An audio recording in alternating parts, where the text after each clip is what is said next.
Thank you very much. Dear participants, a very good day to all of you. Welcome to the 2021 Asian Regional Priority Setting Workshop, organized by the Minor Use Foundation. My name is Ricky Ho, Director of Science and Regulatory Affairs, CropLife Asia. I will be moderating today's workshop on behalf of Minor Use Foundation. Since the inception workshop was held on October the 14th, which some of you might have participated, many of the plant pathologists, entomologists, and those familiar with pest management problem in Asia have gone through the process of nominating priorities of interest from a list of more than 3,500 crop pest combination, and also submitting new priorities, as well as nominating the top 5 priorities based on the targeted list. And based on your inputs, the preliminary rankings for the 2 categories of crops have also been prepared.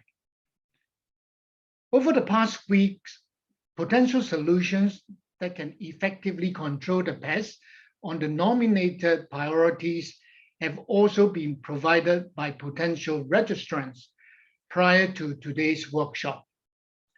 Once again, may I take this opportunity to thank all of you for your submission and inputs.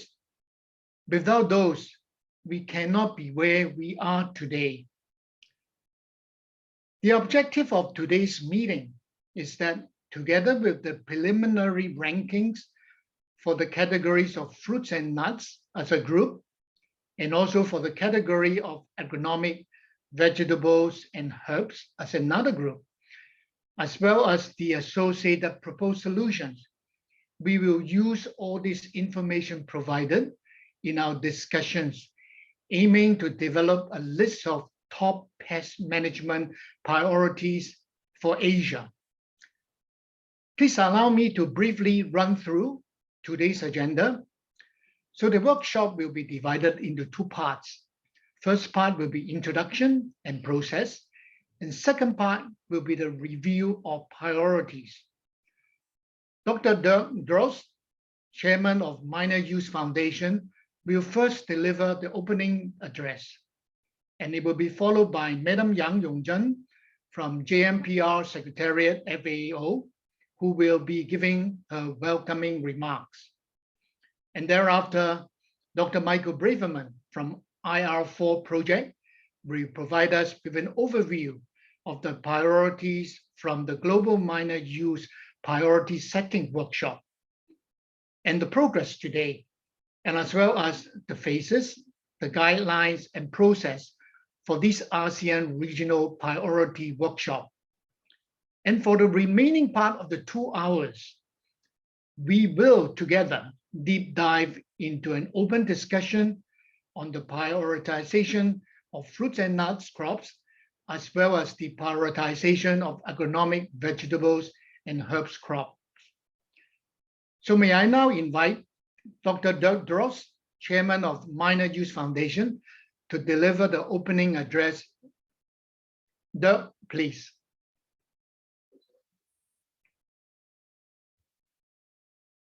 Hello, my name is Dirk Drost. I'm the board chairman for the Minor Use Foundation.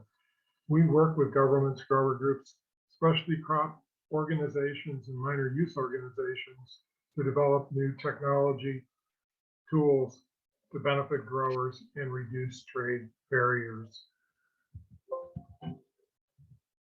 The foundation is governed by a board of directors. This slide shows you the names and the pictures of the current board of directors. I've already introduced myself, and so I'll introduce Alan Norden, Michael Braverman, Jason Sandall, Dan Kunkel, and our ex officio, our previous board president, Jerry Barron. So welcome to all of them, and they all send their welcome and greetings to you on the beginning of this Asian Regional Priority Setting meeting. The vision and mission of the Minor Use Foundation is captured on this slide. As a foundation, we establish collaborative international approaches to address MRL needs for specialty crop and minor uses. We implement priorities resulting from the Global Minor Use Priority Setting workshops, and we are holding this Asian Regional Priority Setting workshop to get additional feedback from you on priorities that are important to you. We like to work with partner organizations to coordinate our activities so that we can provide and support training and building of capacity in regions like in Asia and in countries like yours. Funding for our organization comes from government grants, foundations, nonprofits, and industry. And this funding is used to support residue research and future global minor use priority setting meetings. I'd like now to report to you on some of the current Asian regional projects. They're listed on this slide. Currently, we're working on dragon fruit with spinetoram.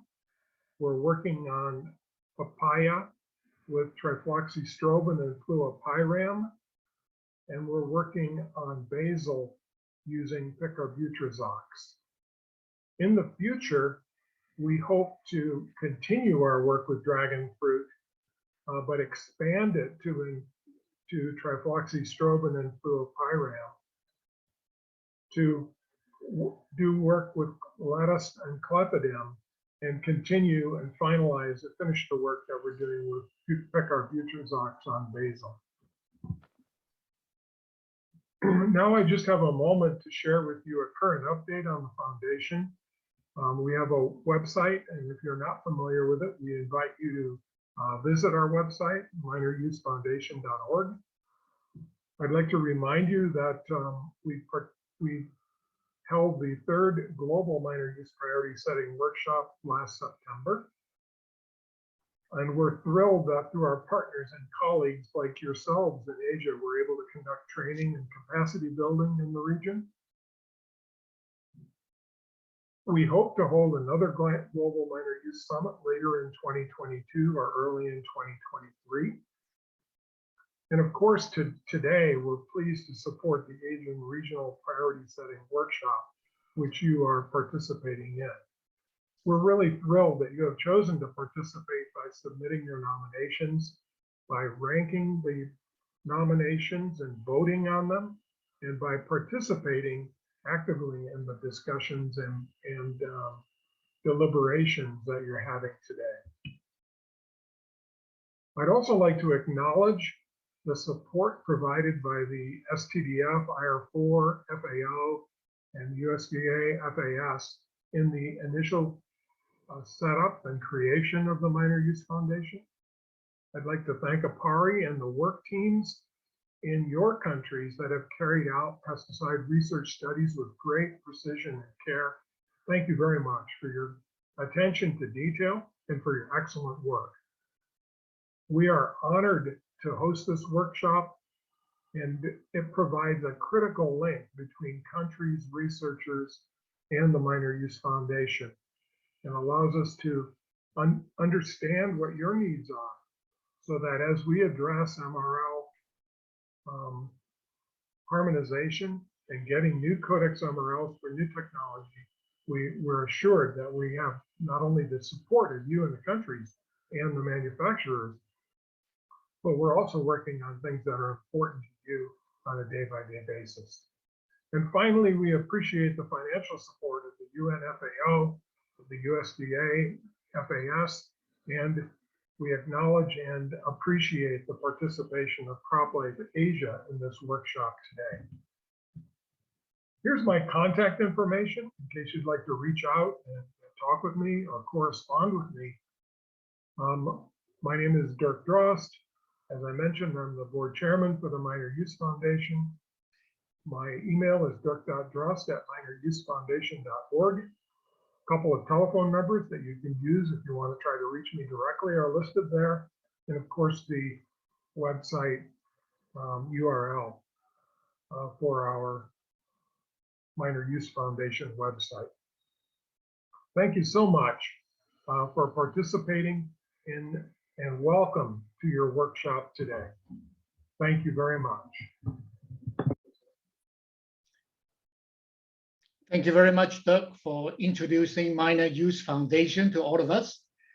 In addition to supporting a collaborative international approach to address MRL needs for specialty crops and minor users in Asia, we are also very pleased to note the commitment of Minor Use Foundation to conduct training and capacity building in the region. I now have the privilege to invite Madam Yang Yongzhen from JMPR Secretariat, FAO, to give her welcoming remarks. Madam Yang, please. Distinguished participants, on the occasion of the Asian Regional Priority Setting Workshop, I would like to express my warm congratulations to the opening of this workshop on behalf of the FAO JMPR Secretariat. This workshop is holding virtually under the condition of COVID-19. In this context, I wish to thank you all for your active participation and appreciate Dr. Doug Druster, Dr. Michael Braverman, and the team of the Minor Use Foundation for their excellent work in preparation and organization of this workshop. Minor uses are often in crops with high value. The quality and the safety of minor crops are the main concerns for farmers. High financial losses often occur in absence of a proper remedy in the aspects of pest control and acceptable pesticide residue standard for minor crops. On the one hand, growers need cost-effective solutions for managing pests on minor crops. At the same time, trading food products requires compliance to safety standards, like pesticide maximum residue limits. Therefore, minor uses are not minor issues. The specific issue of minor uses challenges many developing countries in lacking of plant protection products used for minor crops and the lack of international acceptable MRLs for trade. Codex MRLs are harmonized food standards to protect the consumer's health and to ensure fair practices in the food trade. However, the establishment of Codex MRLs cannot meet increasing demand due to the limited resources, including scientific data submitted for GMPR review. The prioritization of Codex MRL setting is crucial, in particular for minor uses. The objective of this workshop is to discuss regional minor use priorities and potential solutions. A key outcome of this meeting would be developing a refined priority list for Asia for future field trials. Minor uses are important to Asia region, where not only produce many specialty crops, but also export a lot in international trade. I'm pleased to know so many countries from the region have provided their input and contributed to identification of the priorities. I believe that the outcomes of this workshop will facilitate the data generation and the data submission for setting Codex MRLs for the important minor crops that are interested by the region, hence benefit farmers, consumers, and the economic development of Asian countries. Finally, I wish you a very productive and successful workshop. Thank you very much. Thank you very much, Madam Yang. I would like to repeat what Madam Yang has said just now. The objective of this workshop is to discuss regional minor use priorities and the potential solutions. And the key outcome of this meeting would be developing a refined list of priorities for Asia for future field trials. Next, Dr. Michael Braverman from IR4 project is going to provide us with an overview of the priorities from the Global Minor Use Priority Setting Workshop and also the progress today, as well as the guidelines for the Asian Regional Priority Workshop today. Over to you, Michael.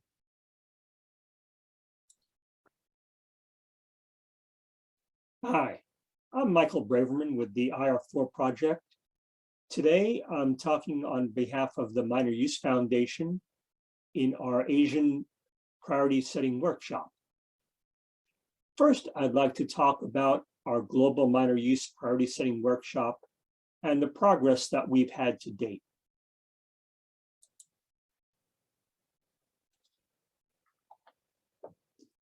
So for the Global Minor Use Priority Setting Workshop, we started in about January of 2020, and we developed a priority list by the end of April 2020.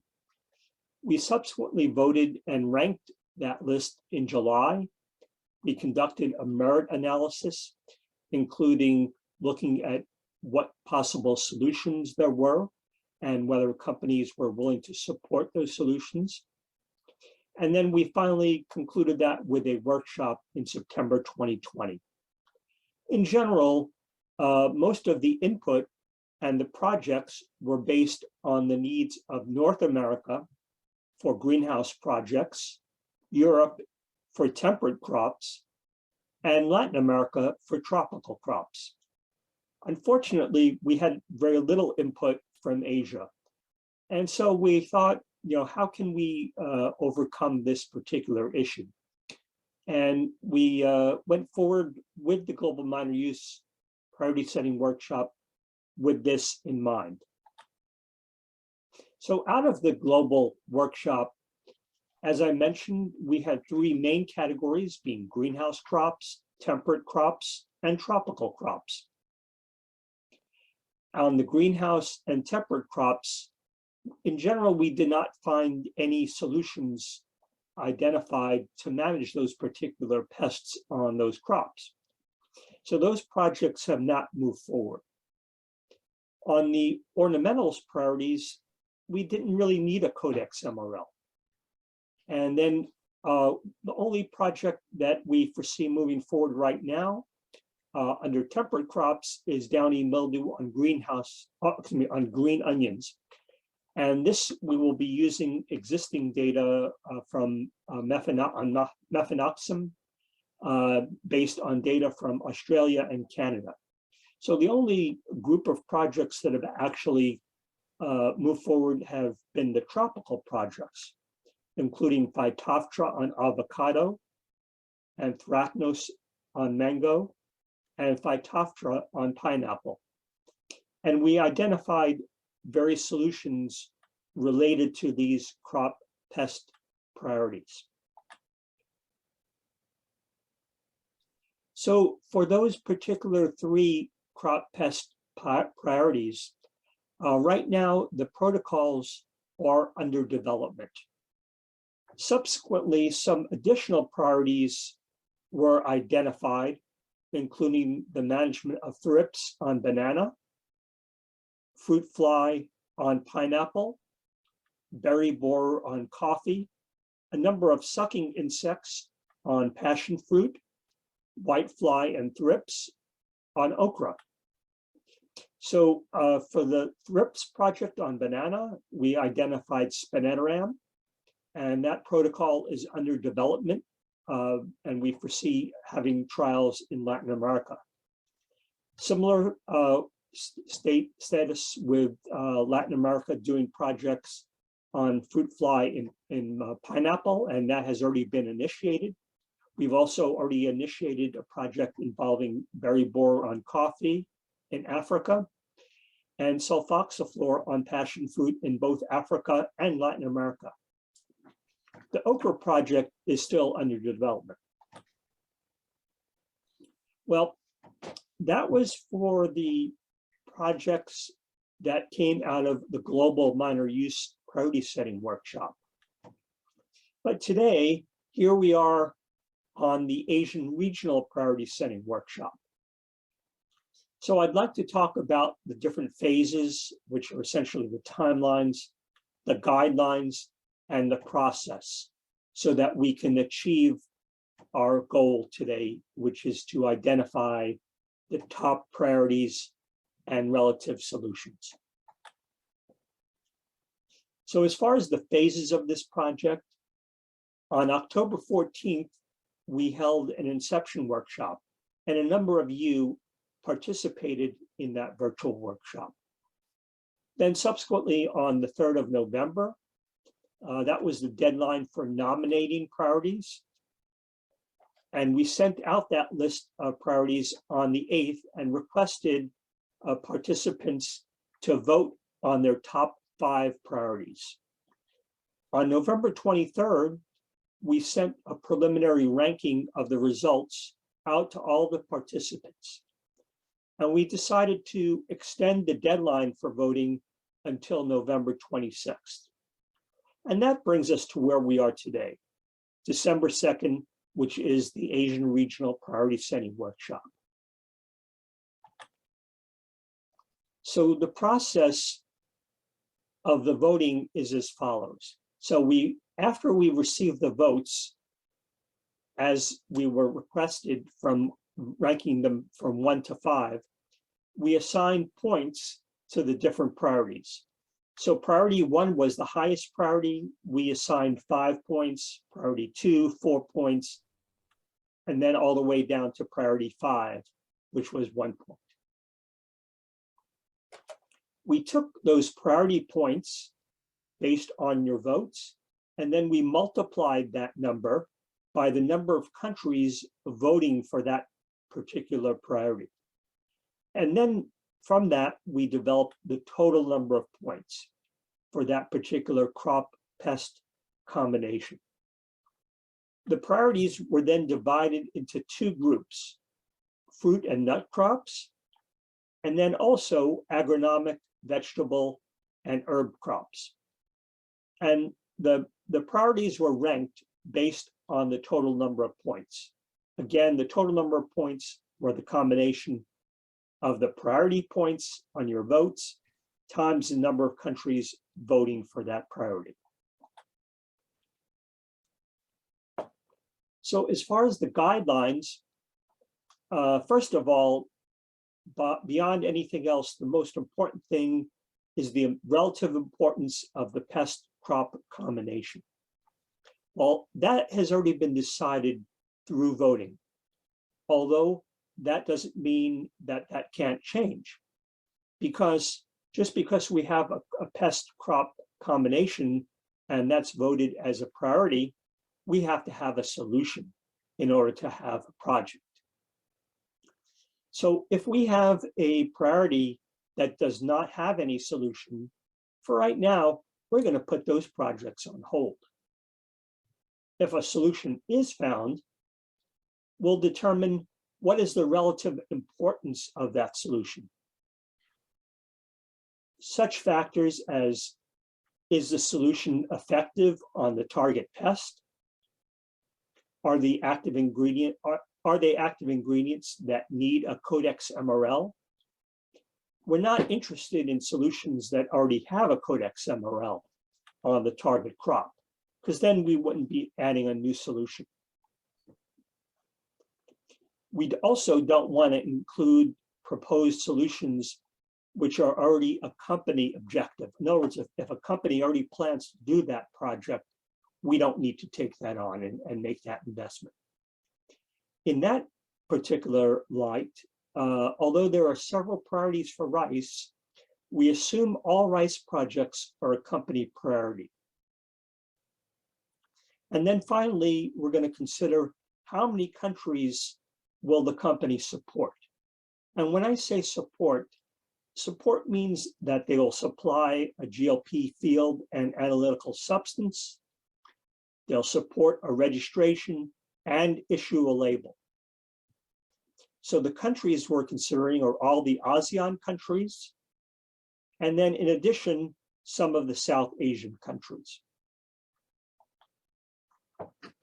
In addition, some observer countries have been invited to this meeting.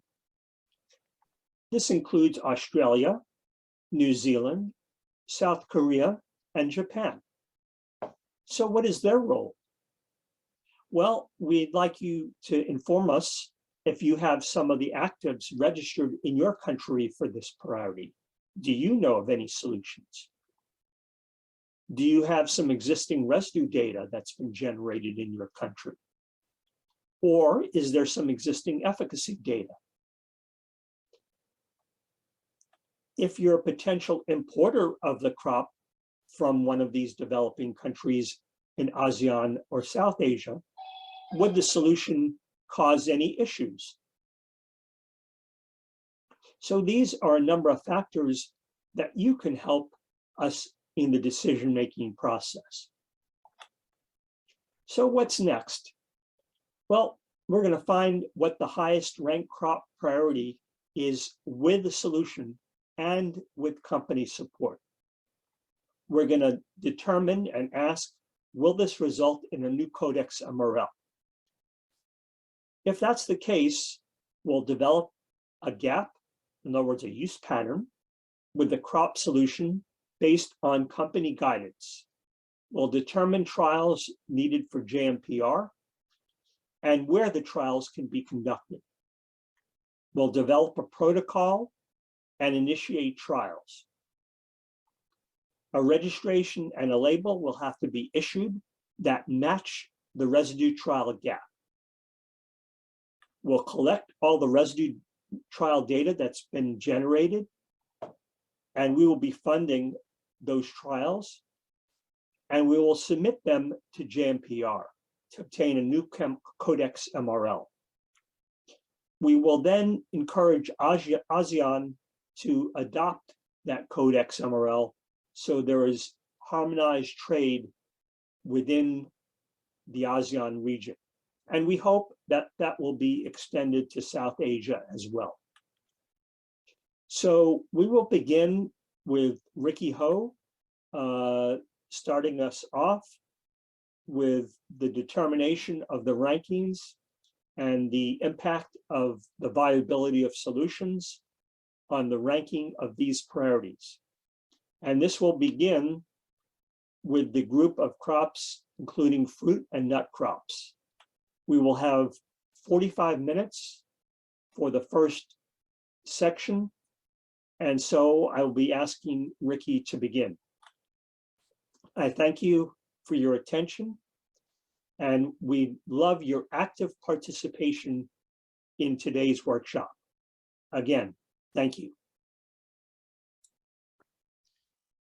Thank you very much, Michael, particularly for laying down very clear guidance for the prioritization exercises, which we will be doing together in the next minute.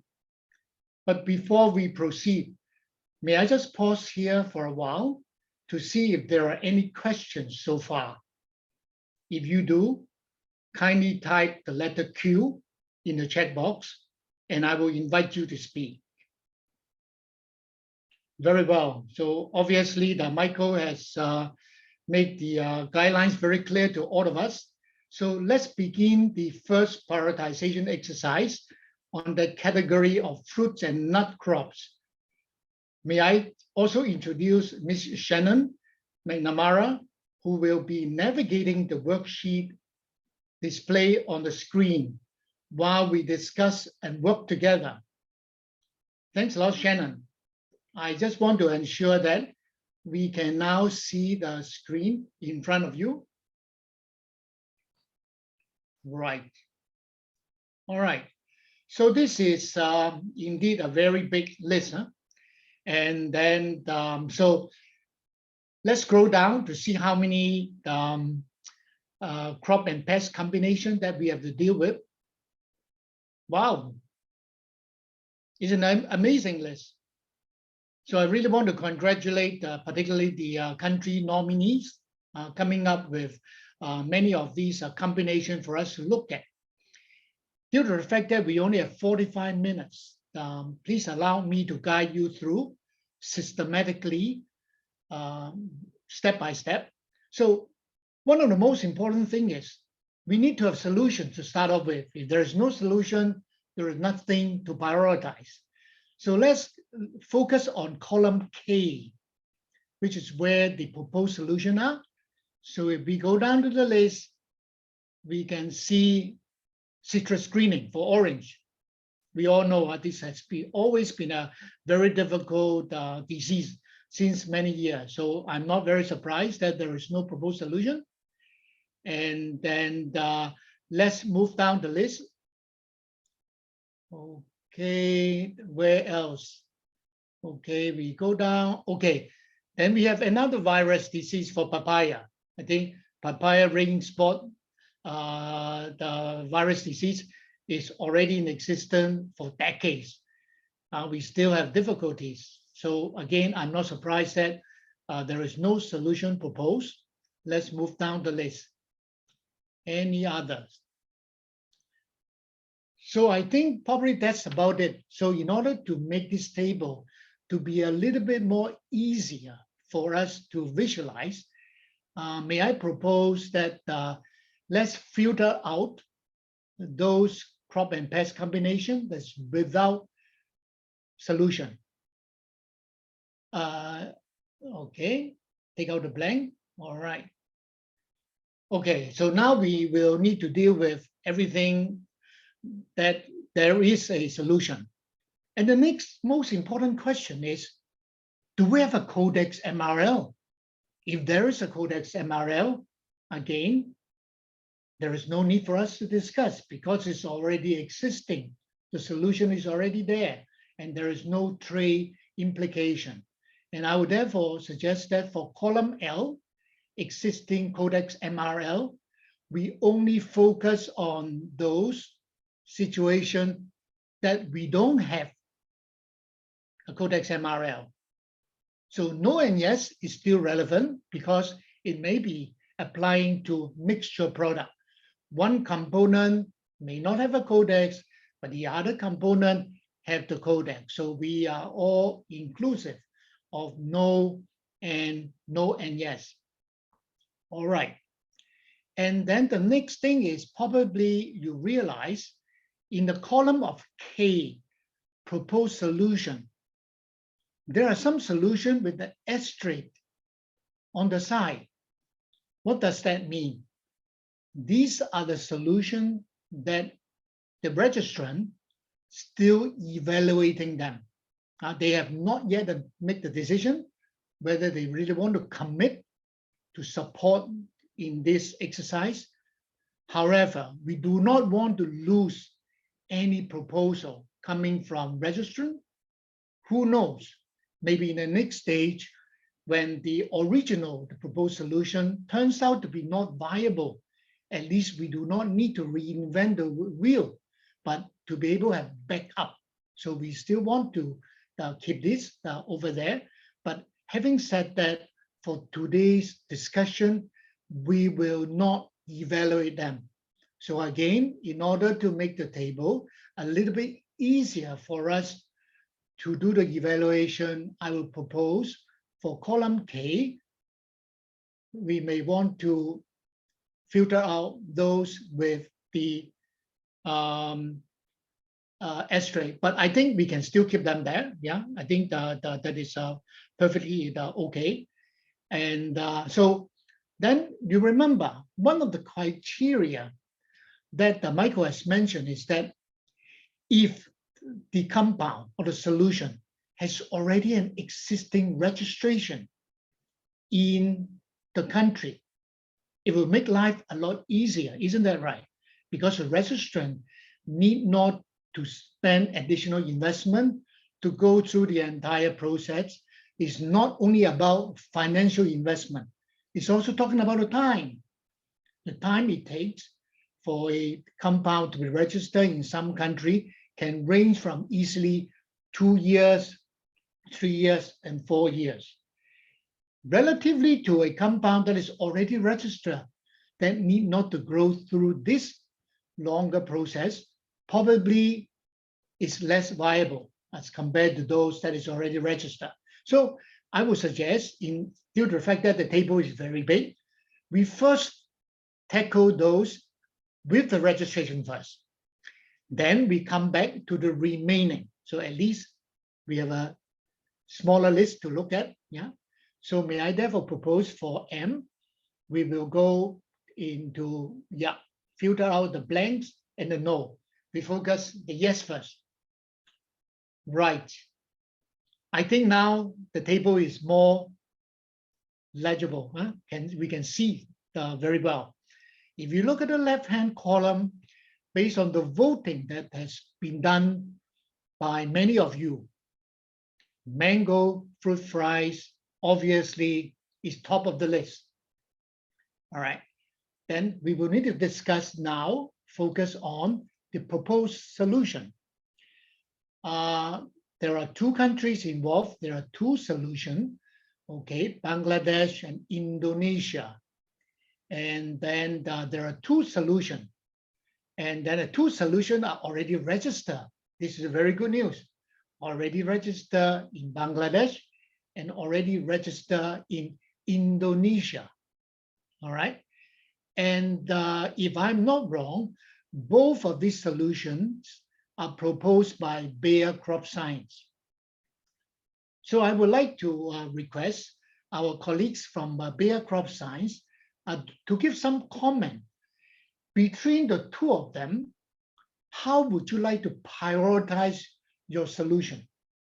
We all know that deltamethrin has been a very long established compound, which has been widely registered in many crops for many years. If not 40 years, at least at least 30 years. And then okay, and then for the right, I need to see the solution. Yes, and for the flupiridiffuron, is a relatively new compound, probably has been marketed roughly between 5 to 10 years, right? So can I therefore invite the colleagues from Bayer Crop Science? I know a number of colleagues are on the call, maybe Carol Jean or Rosalie or Sammy, you can comment a little bit between the 2 of the proposal coming from Bayer Crop Science. How would you want to prioritize if one is to be considered? You can unmute yourself and you can speak. Yeah? Hello, Ricky. Can you hear me? Yes. Yes, this is Ahmad Rusli from Bayer Crop Science. So I would just like to clarify that we actually from Bayer Crop Science, we actually submitted our proposed solutions for deltamethrin. But for flupiridiffuron, we didn't, not from our part, propose those solutions. So we're not sure from which party was that being submitted. But in this case, then we would internally we aligned together and we prioritize on proposing for deltamethrin for mango fruit flies. Mango fruit flies. Okay, and maybe I see that Professor Andi is on the call today from Indonesia. Perhaps you can add some comment.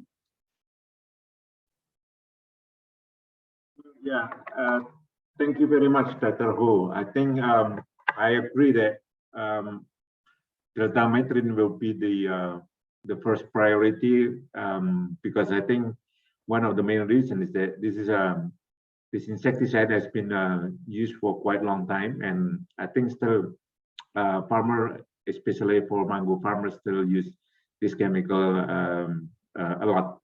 So I will go with deltamethrin. Thank you. Okay, very good. I think with the consensus both from the country nominees and also the companies that are proposing the solution, we have an agreement that your preference will be on delta metrin. Yeah. So I think it's also good in a sense that it's already registered in this in both Indonesia and Bangladesh. So that means there will be minimum effort. And I would like to ask those people in the observer, particularly for Australia, because mango is also produced in Australia and widely exported worldwide, at least in Singapore. And can I ask Joseph Morel from Australia to see whether mango fruit flies is also registered in Australia? For deltametrin, sorry. Joseph, you may want to unmute yourself. Okay, since we are not getting any response coming from Joseph and so on, so I think that we can check later on, but to see, the reason why I asked this question is to see if there are already registration over there, meaning that residue trials data already available, which will make this case even stronger, being a first priority. But I think that based on the remarks coming from Indonesia and Bayer Crop Science, I don't think there is any debate that deltametrin for the combination of mango and fruit flies should be the first priorities. Total score is 60. So that means a number of countries do vote this to be the top priority. So it will be deltametrin being number one. And then, so the next one by right should be either cashew nut or mango. And as we have just discussed, the proposal for cashew nut thiamethoxam and lambda cyhalothrin is the proposed solution. One of them has no MRL, lambda cyhalothrin. There is MRL, so effort will only be kept in the thiamethoxam, all right? And so cashew nut aphid, the company will support the registration in the KH, I think it's Cambodia, if I'm not wrong. That's correct. Yeah, all right, okay, good. May I just ask anybody in the audience, anybody have any experience with regard to cashew nut? Not necessarily on the mixture compound, maybe either on thiamethoxam or the lambda cyhalothrin. Cashew nut is also not just a domestic crop. Cashew nut in a lot of cases are also exporting crop. Are you aware of any particular situation with regard to this compound having any trade issue and so on? Okay, so probably not. But however, it appears to me that it is not on a higher ranking, and the reasons why it is still here is that the registration already exists in one country. I will therefore suggest that let's, as a follow-up after this meeting, to find out if there are also additional countries that are interested in having this to be registered, right? So that will be the action to be required. I will therefore propose, instead of putting a solid ranking 2, I will put a 2 question mark due to the fact that there is only one country and not more at this point in time. Yeah. So if we find out there are more, we can make a decision whether we should remove the question mark to become a solid 2. So let's go on to the next one. Again, mango. Mango is a hot crop for today. Mango from anthracnose. for anthracnose, glomerella. All right. So there is a proposal, and this proposal is pidilmethylfen. I think it's a Syngenta product. Is that correct?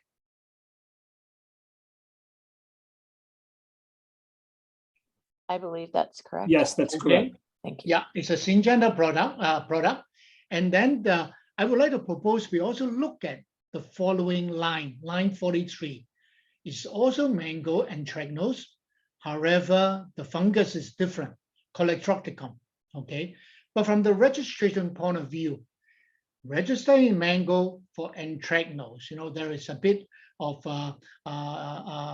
commonality over there. So we can actually discuss the two together. And both of them are currently registered.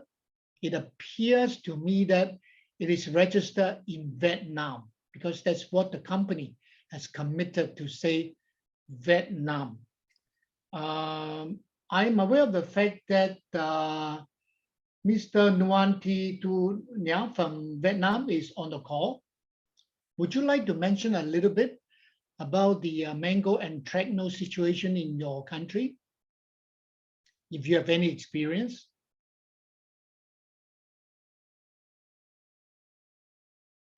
Hello, everybody. Yes, mango is a very important disease in our country, especially on mango in the rainy season. We have we grow in the mango in flowering in the rainy season for get the high price. So that's why the anthracnose very severe in the rainy season. Okay. But the farmer, they apply many chemical compounds. I don't know the new compound, I think. Yes. I don't know it registered in my country or not, but in Vietnam, the farmer, they use mancozeb, they use some difenconazole and like robinate. For example, some fungicide compound to apply for the anthracnose in rainy season. But for my expertise, I don't know this compound, this ingredient, pidilmethylfen. I don't know it. It's new for me, so I don't know whether this registered in Vietnam or not. But I'm not sure. Yeah, thank you. It's very important disease in our country. Okay. Yeah. Yeah. Thank you very much for your comment, which is a reconfirmation of the seriousness or the severity, and probably lacking of modern solution. You mentioned many of the product the farmer use are the very long established solution. So I think this will give this proposal a little bit more support, and then and I believe probably that the similar situation may also happen to other Asian countries, for example, in Thailand and so on. So since we also have some colleagues from Thailand, may I request Ponapat or Kun Vidya from Thailand can you share with us whether you have a similar mango anthracnose situation in your country? Then I will ask Professor Andi from Indonesia. I know you are entomologist, but I think you probably are quite aware of the disease situation in Indonesia. Do you think you can comment a little bit? How bad is mango anthracnose in Indonesia? Yeah, yes, you're right. I'm an entomologist. I do not have the very high competency on that, but unfortunately, we do have a project with Asia on mango. There is ongoing project, and listening from the discussion from our colleagues as phytopathologists and the farmers several times, I think that's one of the issue as well in Indramayu, which is the center of mango in Java. So I think it's going to be very helpful if we can have that kind of disease and also the insect, the fungicide for the priority. Thank you, Dr. Hu. Okay, yeah, thank you very much. I also realized that Mr. Nasru from Malaysia is on the line. Are you aware of mango anthracnose in Malaysia? Maybe you can share a comment or two. Okay, if not, I think it's okay, huh? And so again, I think similar to the situation just now, at the moment, the total score is still on the lower side, but the advantage is that it's already registered in Vietnam, assuming. So we will need to check a little bit more of the relevant interests of the other countries. See, if at the end of the day, both the neighboring countries like Thailand or Indonesia or additional countries are showing interest, it will definitely push up the priority of these crop pest combination. So at the moment, I would suggest we put it at 3, but we put a question mark. The question mark is just to find out whether there are additional interest in this particular crop pest and combination. Yes, 3 and over here. All right, I think the most interesting crop appears. The king, the fruit of king, durian. So both of them is of a lower priority. The reason why they are here, as I said, because these 2 products already registered in Thailand, yeah, but they do not have MRL. We always hear people saying that there are lack of product registered in durian because it's a specialty crop. I would not call it minor usage, but this is a specialty crop. And so both Vietnam and Thailand have also raised this concern. And 2 solutions, versatile aluminum and beta-cysteine, these are also very long established solutions. And if I'm not wrong, they are proposed by Bayer Crop Science. Is that correct? Yes, Ricky, this is correct. Okay, that's correct. Okay. So any particular comments coming from the Vietnam, for example? Ms. Nga, just now you mentioned something. You have any experience on the durian situation? Yeah. In Vietnam, we have Phytophthora disease on durian, especially in rainy season. Okay. It causes the gummosis, the canker on the stem and also on the fruits.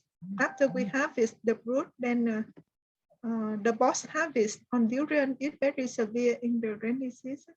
Okay. And we have many methods to control this disease, not only based on the fositine aluminum. Normally, the farmer they use fositine aluminum by injection to the stem, the durian stem,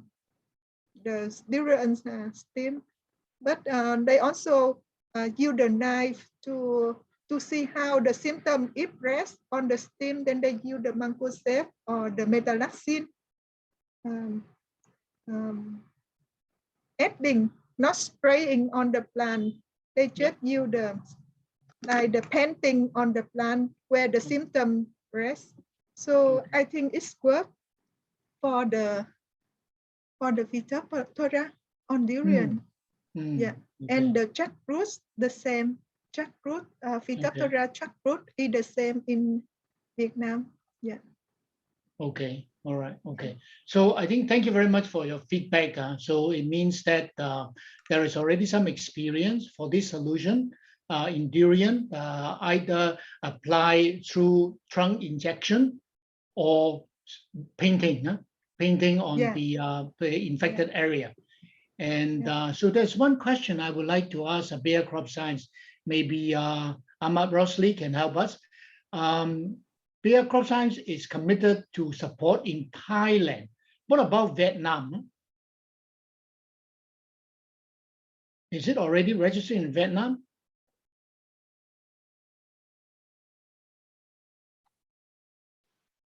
In Vietnam, maybe I would Yes. ask, yes, is it my other colleagues who can respond on the registration status in Vietnam? Yes, positive Yeah. have registration on durian in Vietnam. Oh, very Thank good. you. Yes, yes. Very good. So I think, this is very good information. Give us a little bit more the comfort. Just like what Ms. Nya has mentioned, there is already positive experience with the biological performance of phosphatide and so on. Okay. What about the beta-cyclophane? Is beta-cyclophane also registered in Vietnam, even though the proposals come from Thailand? Any idea?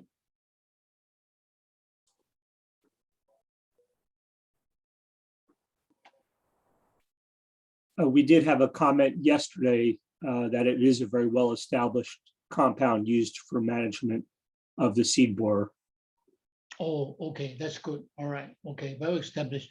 So what it means is that the biological performance again is kind of confirmed through the farmers' usage. So I think if in this case, I would therefore suggest we can assign durian the Phytophthora as 4. And then because basically there are 2 countries that will benefit from it. And then the seed borer for durian, we assigned as 5. All right. Okay. Good. All right. So we are not done yet. Don't forget, this is only a short list of those proposed solutions with the active ingredient already registered.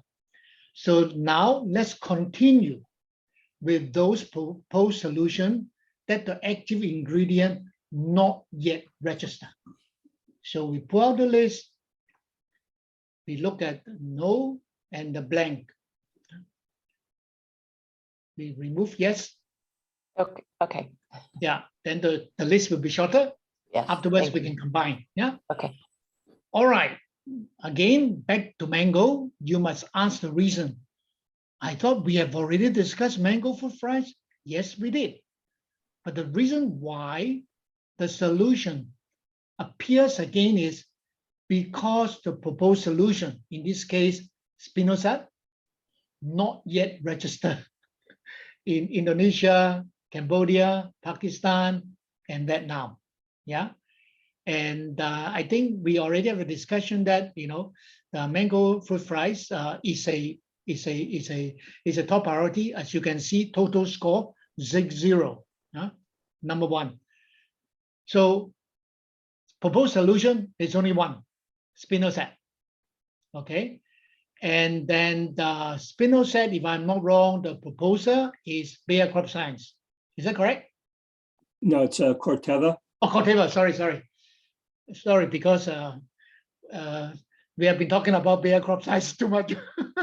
My apology. So the Corteva over here, and then based on the submission, they also have commitment to register, even though we are not very sure in which country they would like to focus their registration, because there are 1, 2, 3, 4. And but having said that, I think we will need to check a little bit on how many countries are they willing to go through the registration process. Yeah. And then this is the only question we need to ask to help us to make the decision. Remember just now from the previous screen, we stopped at 5. Is that correct, Shannon? Yes. Okay, Yes. thank you, Michael. So we will therefore continue with the ranking. We can assign 6 with a question mark. The question mark is about the countries. How many countries will they be committing themselves?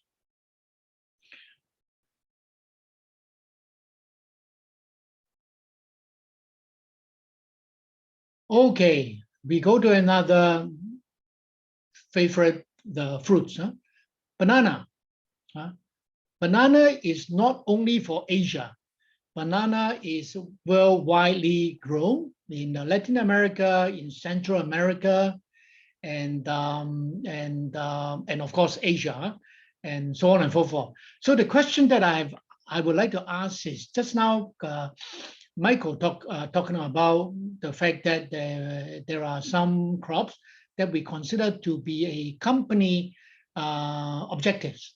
So that means, if the company anyway will be developing the solution into this crop, we may not need to consider. May I know whether there are any current experience in pursuing this particular crop under the Minor Use Foundation in other parts of the world for banana? Yes, we have projects in Latin America on banana, and we've also done some projects in the US, IR4 has, on banana. Okay. So from that point of view, Minor Use Foundation will support crop pest the combination to find the solutions, right? Yes. Okay. Therefore, let's take a look at the 4 solution. It appears to be 4 solution, but actually there are 3 because penthiopirat is a duplicate. It's only in the different countries. That's why I mentioned Malaysia and also in Vietnam. And for fluoxetinum, you have an asteroid over there. So what it means is that the companies have not yet fully decided. They think it works, but it's still under evaluation. So for the purpose of today's exercise, we don't discuss for the time being. So let's focus on one particular solution, penthiopirat. Which company solution is that? May I know? That's I think Corteva. Corteva, right? Corteva. I do not see any colleague from Corteva present at this point in time. Maybe I would like to ask. I would like to ask either Malaysia or the Vietnam again, Nasru or Miss Na. What is your experience with banana fusarium in your country? Hello, I don't work on banana much, but I know this disease now occurring in my country because we developed the banana plantation so much now in Vietnam, and it is current in Vietnam also. But normally for the Fusarium oxysporum, the fungus, it go inside the banana stem. So normally people use the systemic fungicide, many compound, not only stay on one. So the 2 up compound here, I don't know the commercial name. I don't know whether it's registered in Vietnam yet, but for Vietnam, in my recent, I work in the south of Vietnam, but for the some similar disease like the banana, the pathogen Fusarium oxysporum, then we suggest the farmer they use some systemic fungicide like the difenconazole, robiconazole, and before they have the very good one, that the carbendazim, but we limitation and inhibition using the carbendazim for this pathogen. So that's my experience. I don't have more. Thank you. Yeah, thank you for sharing. Yeah, so also IR4 has a project with penthiopirat on banana. The different target pest is black sigatoga and black leaf streak, but we already have residue data on this active ingredient on banana. Oh, okay. Thank you, Michael, for your very comforting information. So because residue data is already available to do the support, and then however the biological performance against fusarium is not yet being confirm because our colleagues from Corteva is not online. I would therefore propose that we will put it 7, okay, because there is a high likelihood, and also there are at least more than one country, and then we will check with the proposed company and concerning the biological performance and also the commitment, whether they will be supporting both in Malaysia and also in Vietnam, because the priority is not the top priority, but still, have some level. You can see 12. And so I would like to put 7, but we put a question mark at the back. So meaning there is some question we will need to validate and confirm. Yeah. So this apply to, yes, that's correct. Okay, so we are moving down to papaya. So papaya, mealybugs, there are 2 entries, but both of them is the same solution, sulfoxaflor. If I'm not wrong, this is Corteva product. And so it's only in 2 countries, Indonesia and Myanmar. Can I invite Dr. Kim from Myanmar to share a little bit of your experience, if you have, on papaya mealybugs? You will need to unmute yourself, Dr. Kim.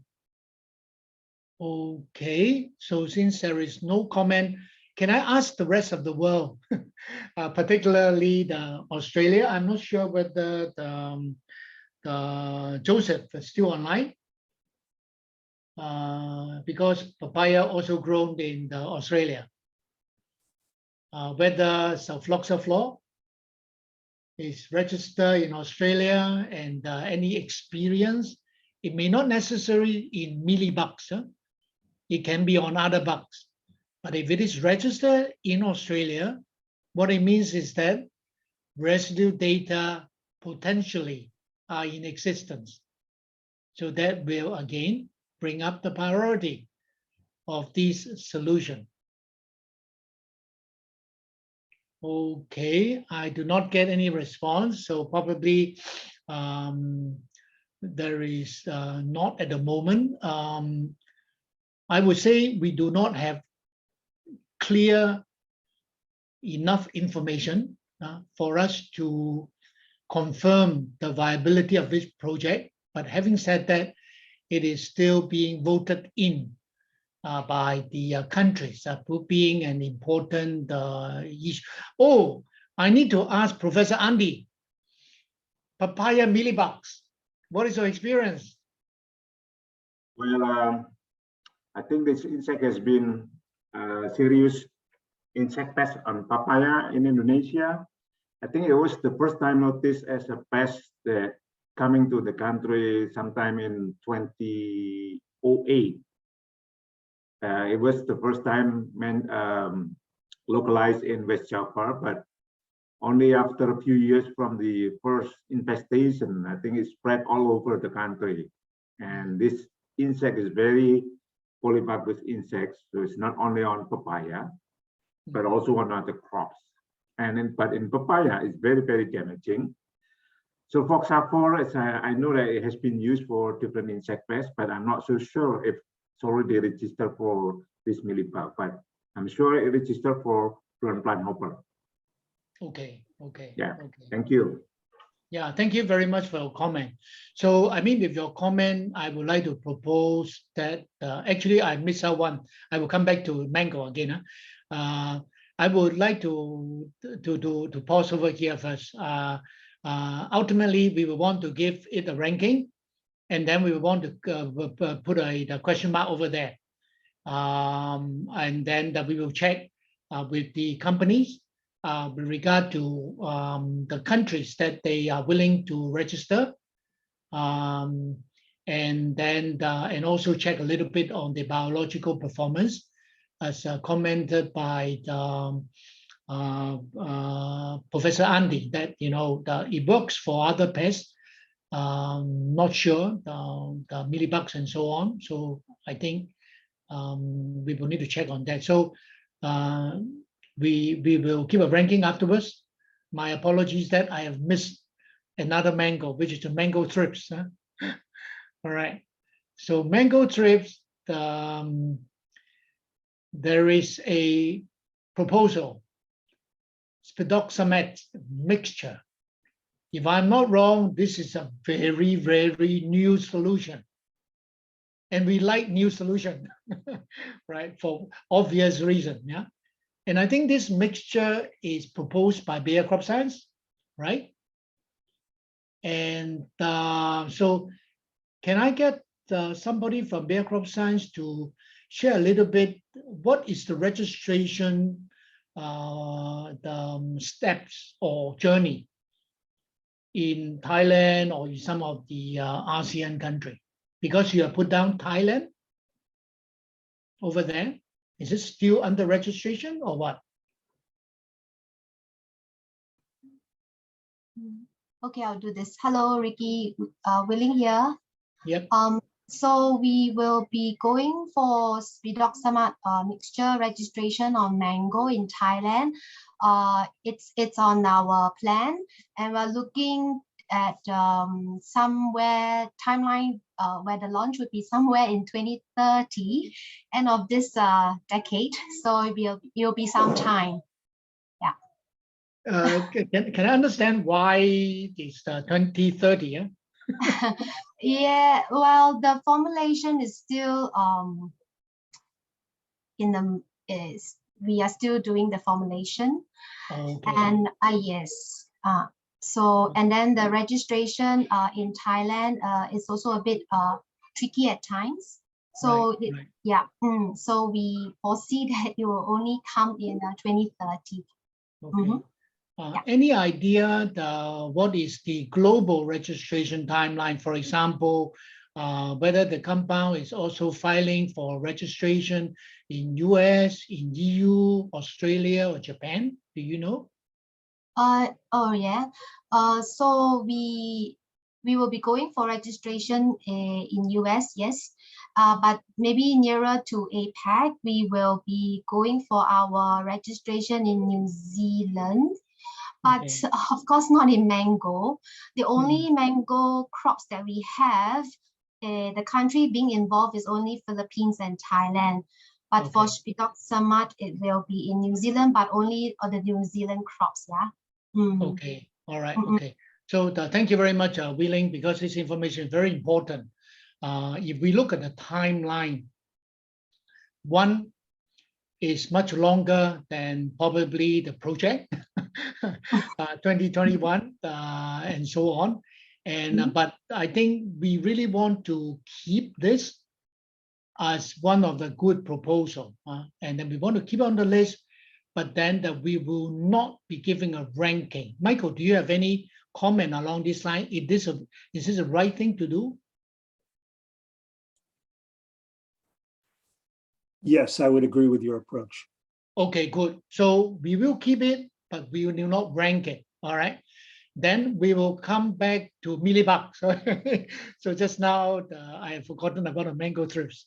Now we can assign 8 with the question mark, right? The question mark is just to check on the other country situation due to the fact that it should be spreading and so on. Okay, Ricky, let's close. Yeah, Ricky, it's Dirk. Just a heads up for you. You might want to just consult your clock and make necessary adjustments. Thank you very much. We get a bit carried away. Yeah, thanks a lot. Okay, I think, well, we'll come to probably the next 2 crops that we need to look at. Look at the mango and anthracnose. And then all right. So it appears there are many solutions, but in fact, there are only 2 solutions that is ready for us to consider, which is fluoropicosamide and also the pidiflumethofen and the fexconazole. because the others are still under evaluation and so on, yeah? And these are considered to be low priorities. And we have comments on the mango and anthracnose situation by the countries already.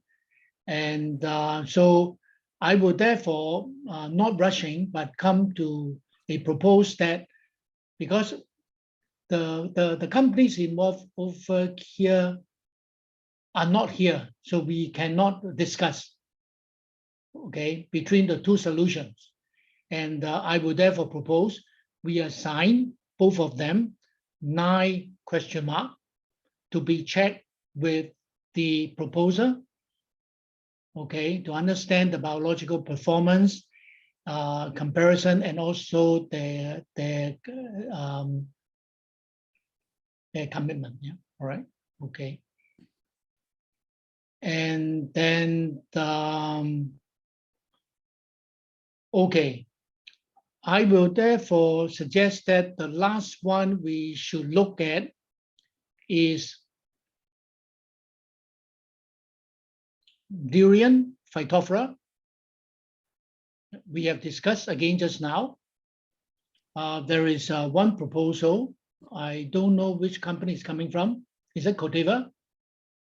Yes. It's Corteva, right? Yes. So we know the severity of the disease, as mentioned by Ms. Yang, and then I will assign it 10 with a question mark to check also the interests of other countries, because so far there's only one country showing, and also the check with the commitment of the proposed company.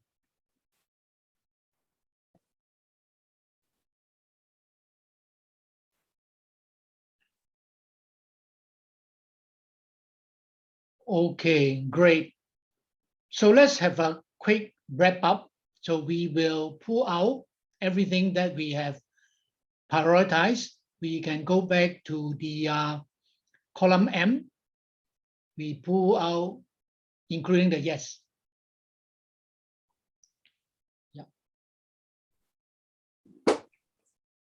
All right. So Would you like mango, the rank? yeah, I Would think you that like- if you can put that into A to, yeah, you can sort it if you can.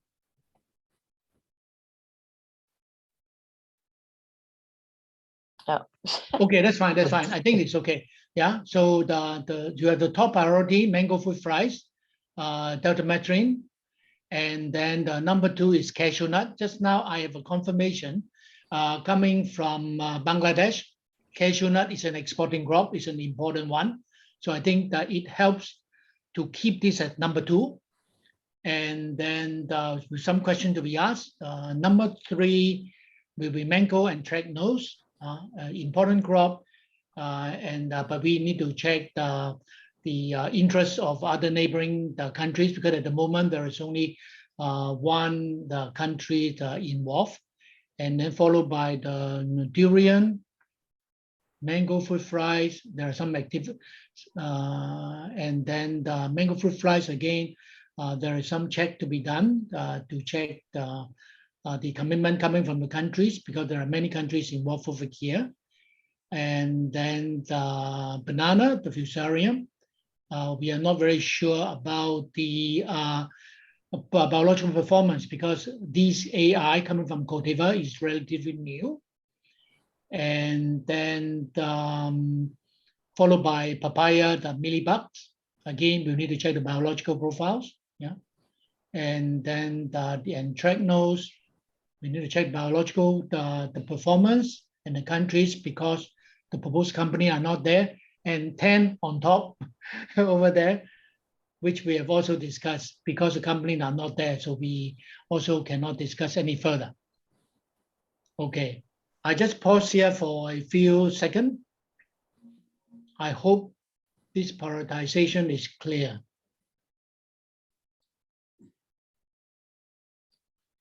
Okay, shall I therefore award all of us a 5 minutes break?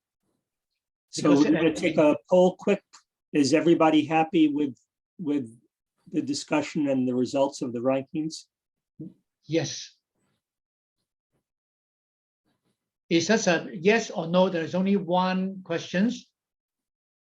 The way how we rank the fruits and nuts, is it a reasonable ranking based on the good the information and judgment? We do not jump to conclusion, leaving some space for further ratification and validation and so on. Either yes or no. So once you have clicked it, just submit, then we are done.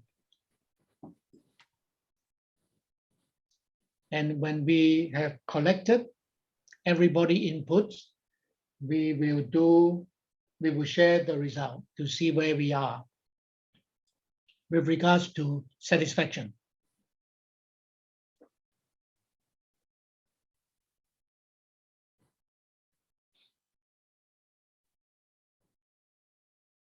It may not be the choice that you want, but at least from the ranking process point of view, are you happy with the way how we do it?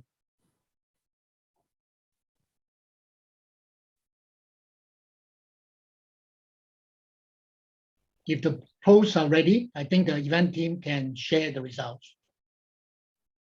Oh, 95% happy.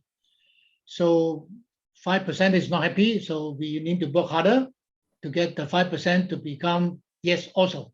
Okay, let's abort ourselves with 5 minutes break. We'll come back.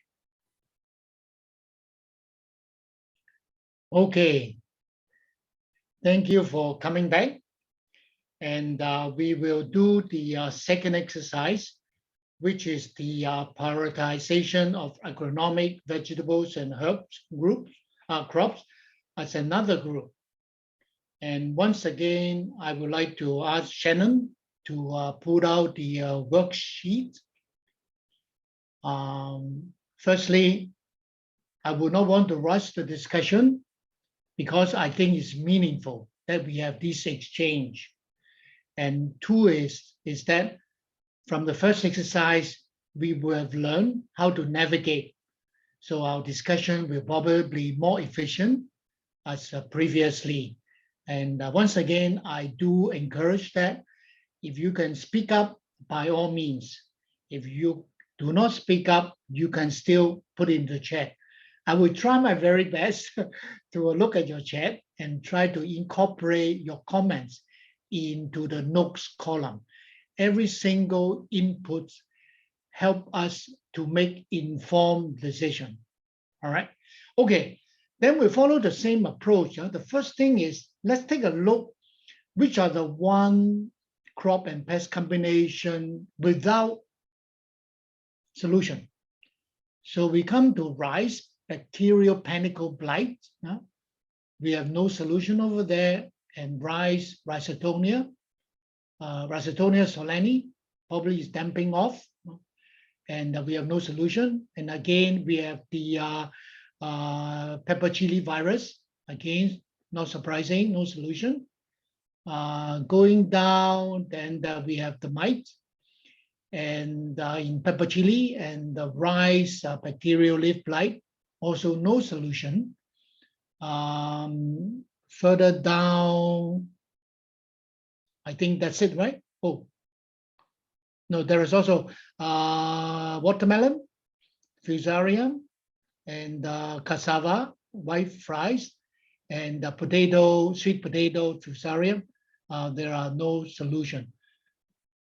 Don't misunderstand me. We are not removing these priorities. Every single priorities will continue to be kept in the list of the priorities that we have collected from the countries. But what we are talking about is we will not be discussing today. Yeah. And then the last one is the tobacco mosaic virus in tomato.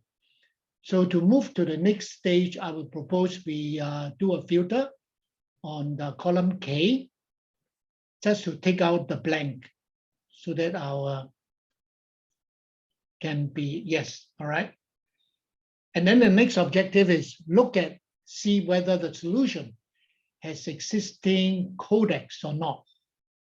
If there is no need for us to invest any time to discuss. So we will remove the yes only, but keep the yes and no, because one component still not yet registered. All right. Now then, let's take a look at the crop itself. Focus on column F. The objective is for us looking into specialty crop and minor users. And I think Michael has advised us that, for example, certain crop we assume is a company objectives. Yeah. Even if we are not supporting, the company will be the doing it.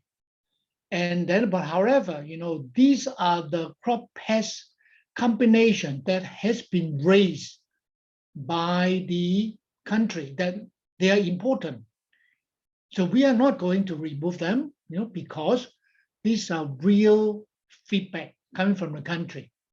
So I would like to propose that companies should look into this rice blast disease in rice and consider to include that as part of your project direction, include into your development, the project plan, because the desire coming from the country is quite overwhelming.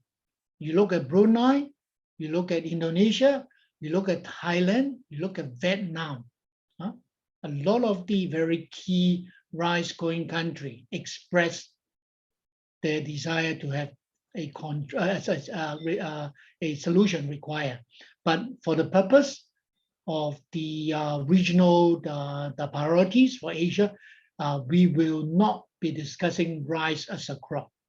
Yeah, and then therefore we will start off with sweet corn caterpillar. All right. Okay. Again, more than one country: Cambodia, Myanmar, and Indonesia. It appears to me that there is quite a severity from the country point of view, and there is only one proposed solution, spinetoram, I think from Corteva, and they have committed that they will do the registration. And but we are not sure how many countries they want to do.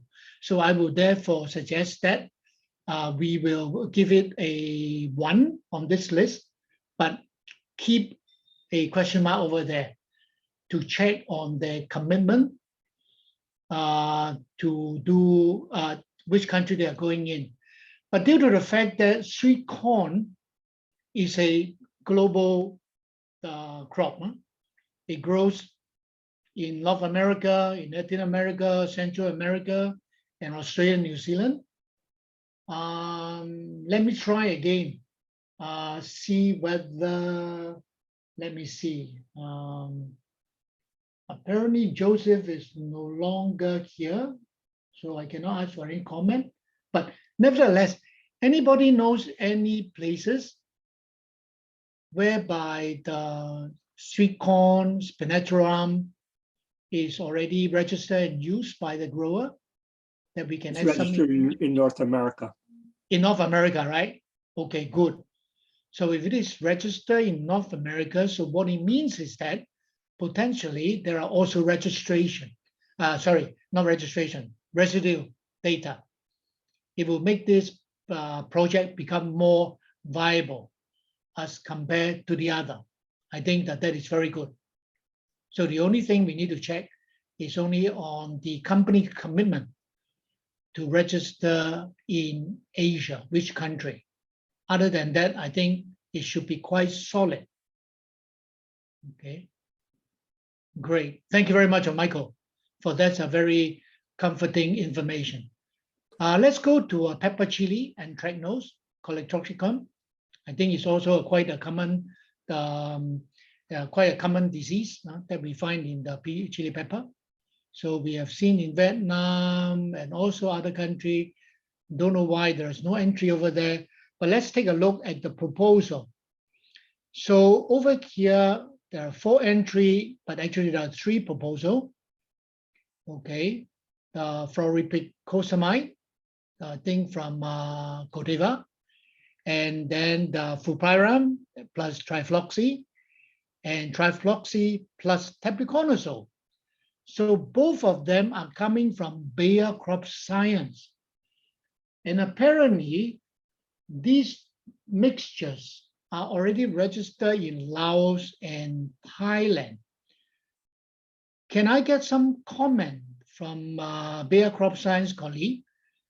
With regard to these 2 proposals, which one will you want to focus or give a high priority? Because obviously, even if we give a priority, we will not be working at both of them. Huh? Any comment, Ahmad? Yeah, Ricky. We'll prioritize flupiram and trifloxystrobin. Okay, so let's see what is the residue situation for flupiram. Yeah. So flupiram, you have a codex MRL, right? Yes. Only trifloxy, we don't have a codex for pepper. All right. Okay. Any other countries, for example, in US or other countries where flupiram and trifloxy already registered in pepper and chili? Anybody knows?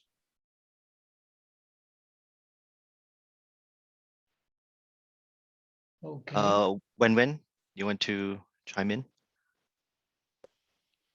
Sorry, currently I don't have information. I will check. Okay, good. All right. Okay. But anyway, if I look at it from the country, the interest point of view, I think is quite solid. Huh? More than one country needs to have a solution. And then you have prioritized that. I think from Bayer Crop Science, I think it's very clear. So I think that we need to compare a little bit because this fluoropicosamide is also proposed, but we do not have Corteva colleagues online. So I will propose we give it a 2, but question mark. We will need to look at the biological performance comparison between fluoropicosamide and flupiram plus trifloxystrobin before we come to the understanding which one will be a preferred solution. And also at the same time, checking on the residue data status for pepper and chili in other parts of the world where these compounds are registered. Okay. So it's not a solid. Ricky, so it's registered in the US and Oh, IR4 has residue data. which solution are you referring to? Trifloxystrobin. Okay, that sounds good. All right. On fruit, we have the fruity and vegetable group, which would include pepper. Excellent. All right, that's excellent. So I think this probably will give the mixture a little bit of a better position as compared to the other solution. But having said that, let's take the due diligence to check with the Corteva and what is their situation, and before we confirm the priority. So at the moment, I suggest we put it 2 question mark for these 2 solutions. Very good. I think we are getting there. There are some possibility of a good solution. Yeah. And the good thing is these are new solutions. These are not old solution that has been around for 40 years. Yeah. Okay, let's carry on. Go to melon thrips, greenhouse thrips palmy, spinetoram. One solution and 2 countries. 2 countries. Right. May I ask Mr. Helva Maslan from Okay, good. In the meantime, the Pakistan also the responded.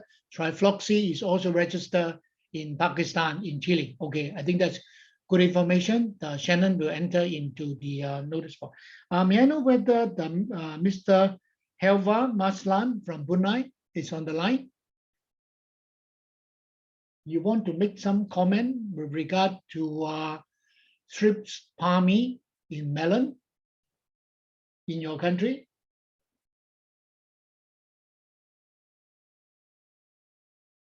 Okay. What about Nasru from Malaysia? Thank you, Ricky. I think the same pest is it's a normal pest for melon because this type of have been grown under the greenhouse. So that's why Brunei and Malaysia have the same problem. However, the AI Spinotura is registered in Malaysia. However, it's not recommended for melon. So that's why we don't have any residual data for that. Yeah. Okay, good. So that means the AI is registered, but not in melon. Yeah. Correct. So, Correct. yeah. So when it comes to registration, the commitment point of view, the company will only need to do label expansion, which is less of a hassle, right? Indeed. Yep. Okay, great. Yeah, thanks very much, Nasru. This is good information. And then, as you have confirmed, this is quite a wide the pest problem. Codiva is not online today. And then I think we will therefore give it a 3. Okay. And then we just need to check with Codiva concerning the commitment. And then based on the comment that this is thrips palmy actually is widely found as long as there are melon. The melon and then some of the Chinese type of melon, we always find thrips palmy. So we just need to understand the commitment of the company in the registration. Okay, Professor Ani. Okay. Anyway, we thank you very much, Professor Andy, for your comment. Good. Let's go to melon leaf spot. Okay, this is coming from Brunei. And one solution from Codiva. And then other than Brunei, may I ask the Asian colleagues, are you familiar with Cholecocticum, the leaf spot in the melon in your country? Or is only Brunei?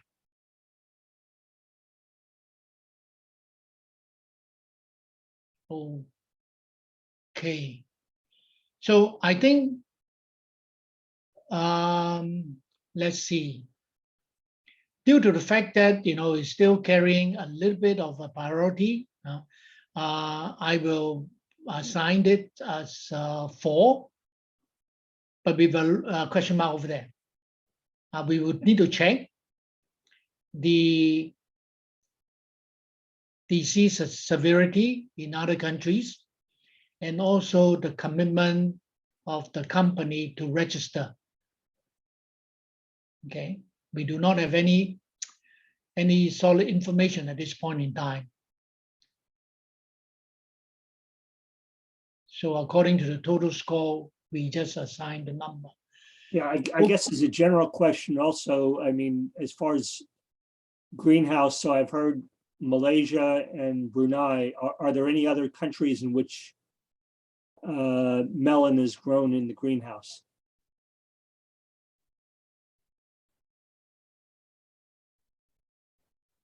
Maybe I ask a slightly different question.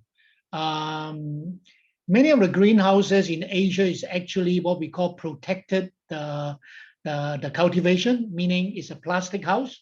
Is that what you are referring to? Maybe I ask Nasru. Nasru knows better. Yeah, correct, Ricky. The greenhouse means that we are shelter with the plastic to don't let the pest to come inside. Yeah. Yeah. Okay. Okay.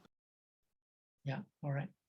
So I think we do need to check a little bit on the greenhouse melon cultivation situation. All right. So let's go Ricky, to yeah.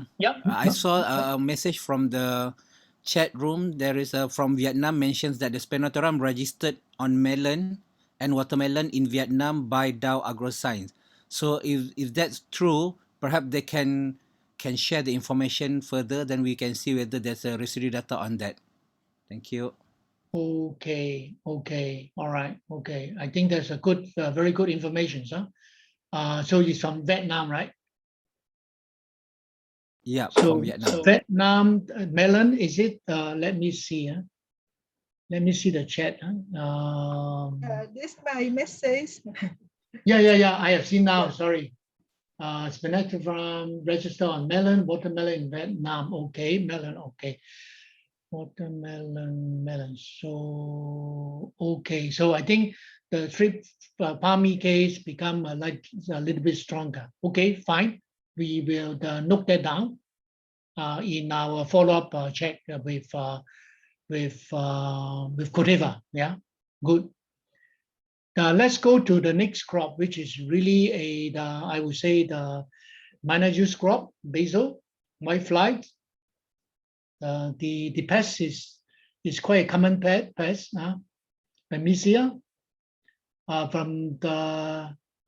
But surprisingly, it's only coming from one country, Laos. Okay, we do not have any colleagues from Laos. Let me ask the Asian colleagues, in your country, how widely spread is whiteflies in basil? I know basil is really a very minor crop, but any experience that you can share?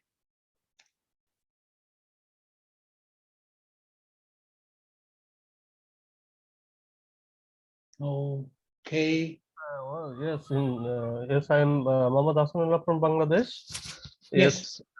Whitefly is widely seen in Bangladesh, in basil and other crops, especially leafy greens. That is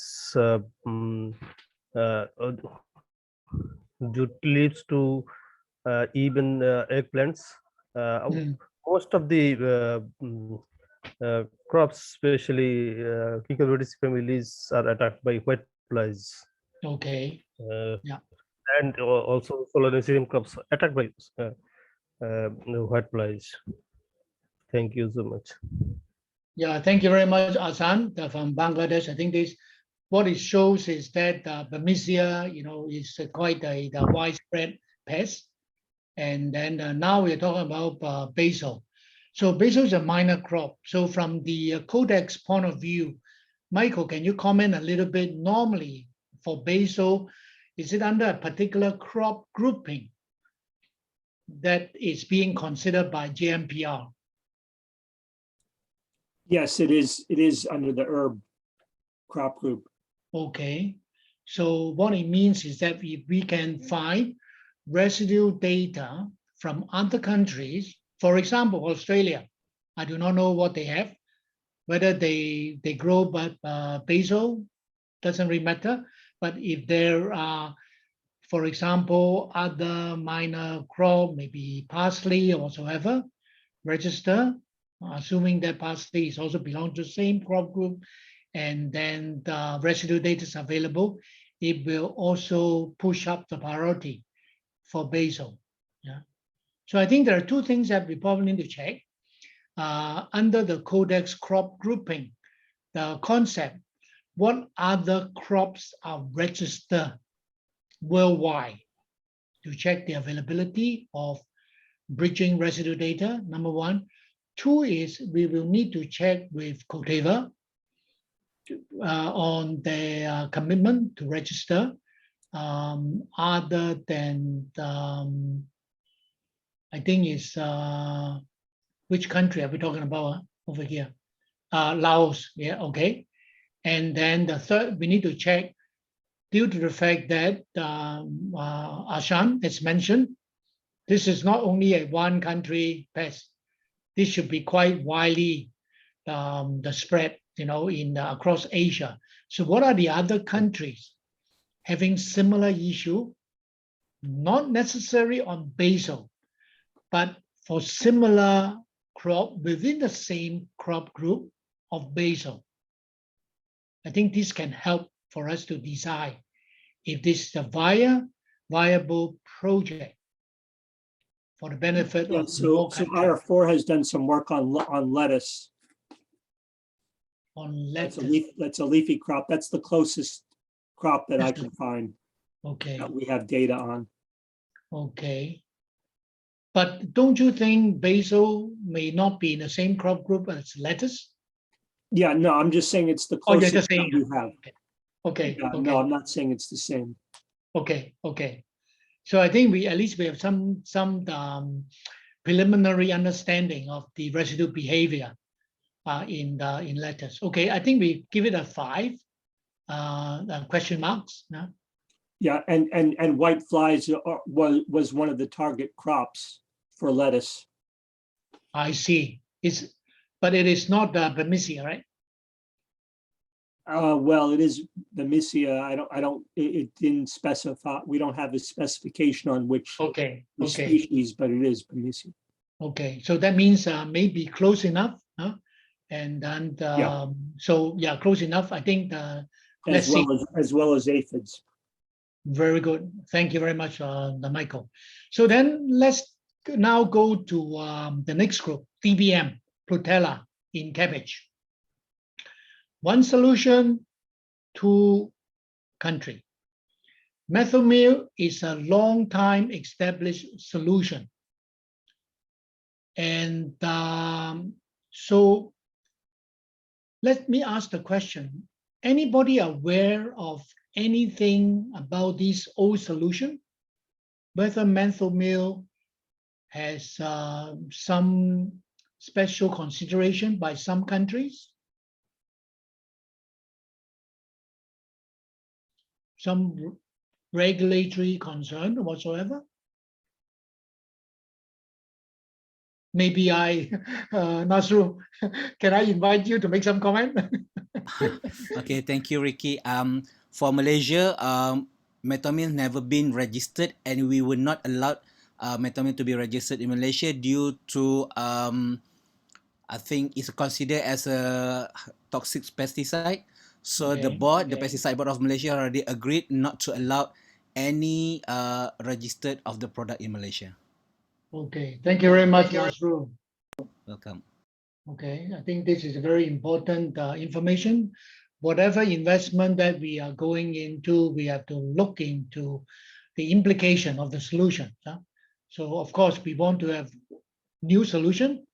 If not, we will consider old solution, but old solution must provide us a very clear path forward. So I think in that case, unless there is a violent objection, I will propose that we do not discuss this proposal, okay, because of the regulatory concern as raised, as mentioned by Nasru in Malaysia.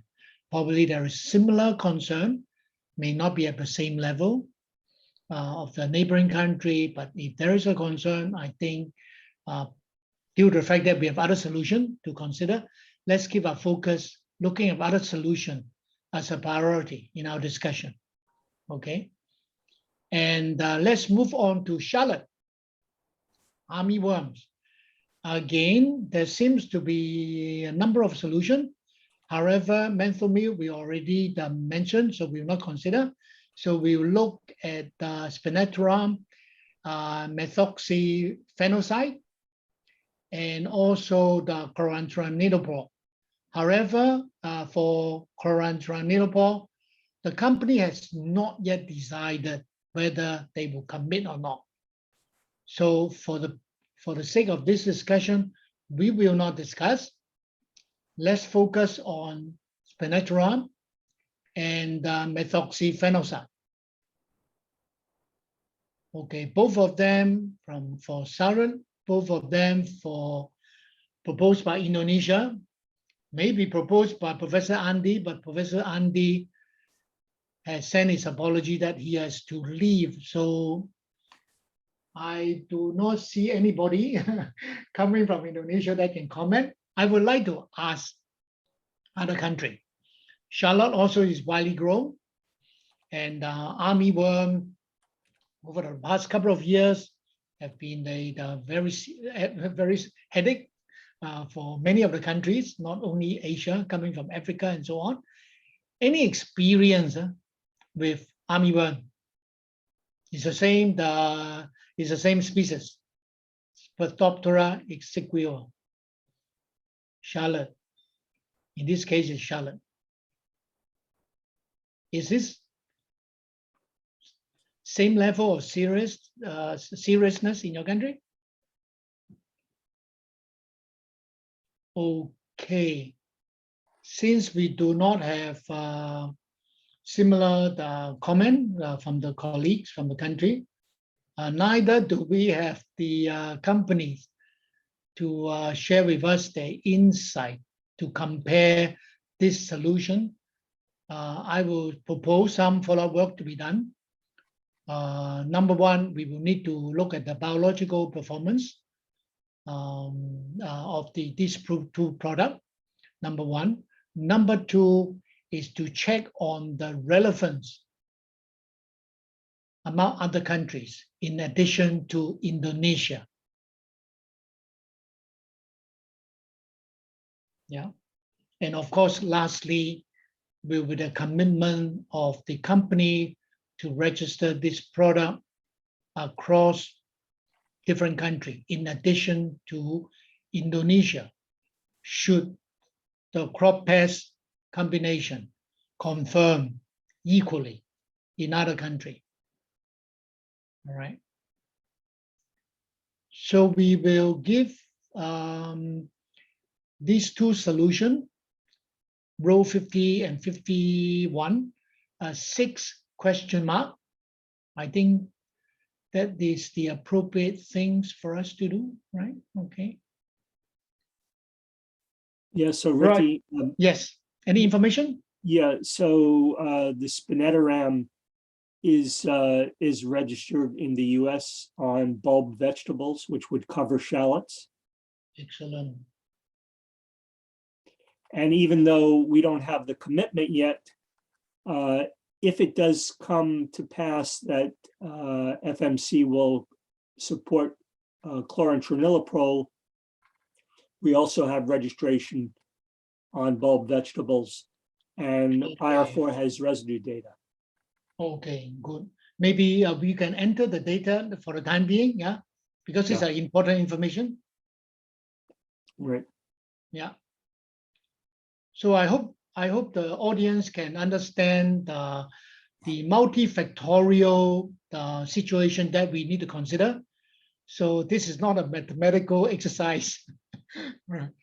Okay, let's go to another very familiar pest, Mysis persicki.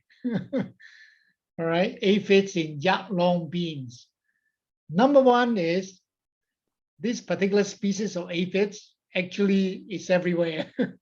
So it's not peculiar to yak long beans, I suppose. It's registered it appears in many crops in many countries. So even though the proposal is coming from Laos, I'm pretty sure that the same problem across all Asian countries.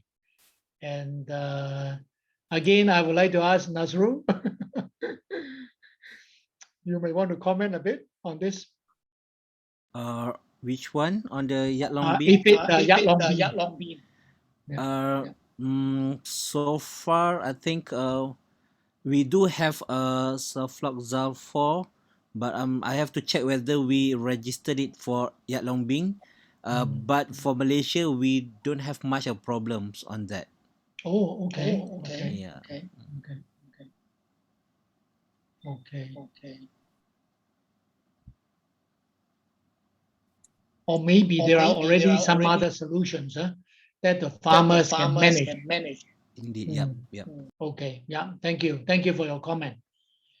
So I think due to the fact that the company is not online, I would like to propose we check for two things. Number one, the countries where they would like to propose to support, number one. Number two, the status of registration of this solution worldwide, okay, including beans, because again, we will want to leverage on the crop grouping to see whether there are possible residue data generated in other parts of the world, because this particular species of aphid is everywhere, right? Good. Then we will assign as a 7 the question mark. All right. So our timing is still okay. Yeah. So we need not rush. I think it's important that we evaluate as much as possible. So next one is a very classic disease, cabbage clubroot plasmodiaphora. And the country that I propose is Vietnam. So Miss Nya, are you still here? I should think so, huh? Yes. Maybe you want to share a little bit of your experience as a pathologist? Yeah. This disease very severe in Vietnam, but in the where the temperature region. I in the tropical region, so I not much know about the chemical using for this clubroot.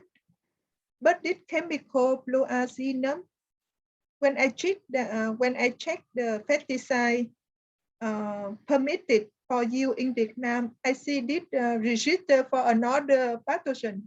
It's not registered for the bloodroot. So this only thing I know. I don't know. It have this one. We have the register for another pathogen, like Phytophthora or some insect. But I don't know. I not check yes, but I don't know it whether it's registered for this bloodroot. I don't know because Okay, good. yeah.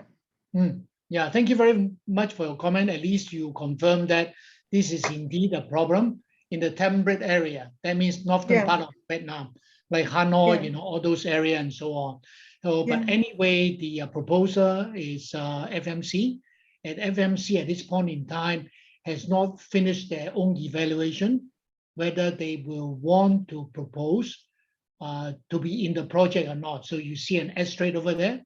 So I think we can stop the discussion over here, but pass the information to them.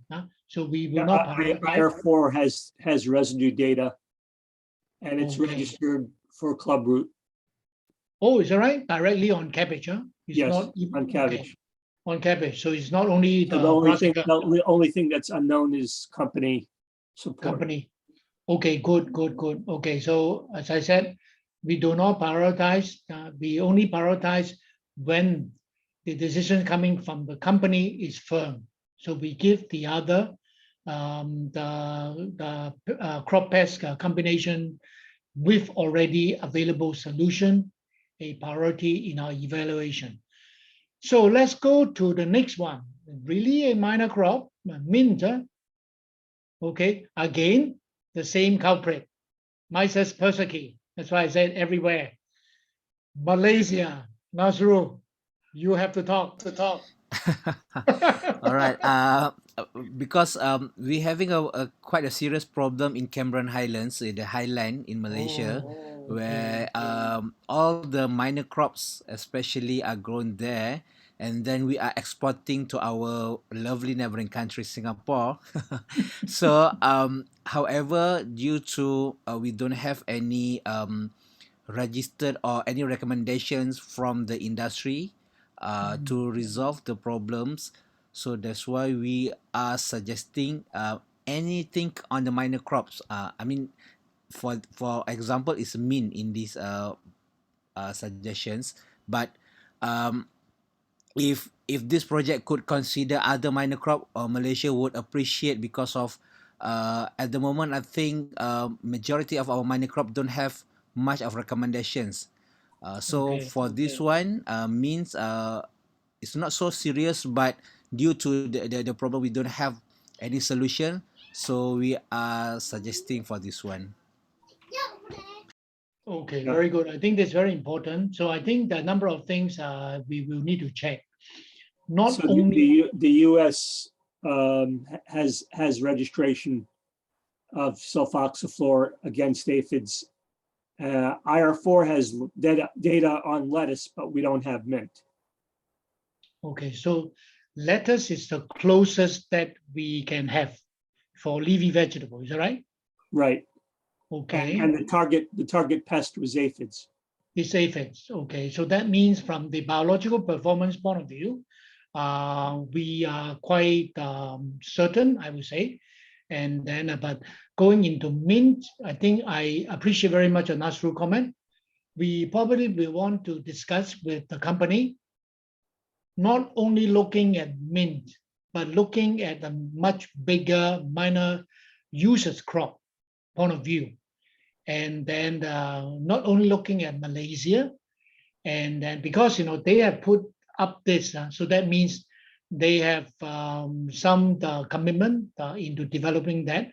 We want to see what other countries they also can consider registering, making this priorities, not a one single country priorities, but probably a multi-country priorities. And also looking at it from the point of view of a crop grouping of different minor crops, as Nasrus has mentioned. So that once it's registered, probably a few of the other crops with similar aphid issue need not to be very serious, can also be managed at the same time. Nasru, am I correct in understanding Yes, your comments? correct, Ricky. Thank you very much. Yes, correct. Yes. Okay, good.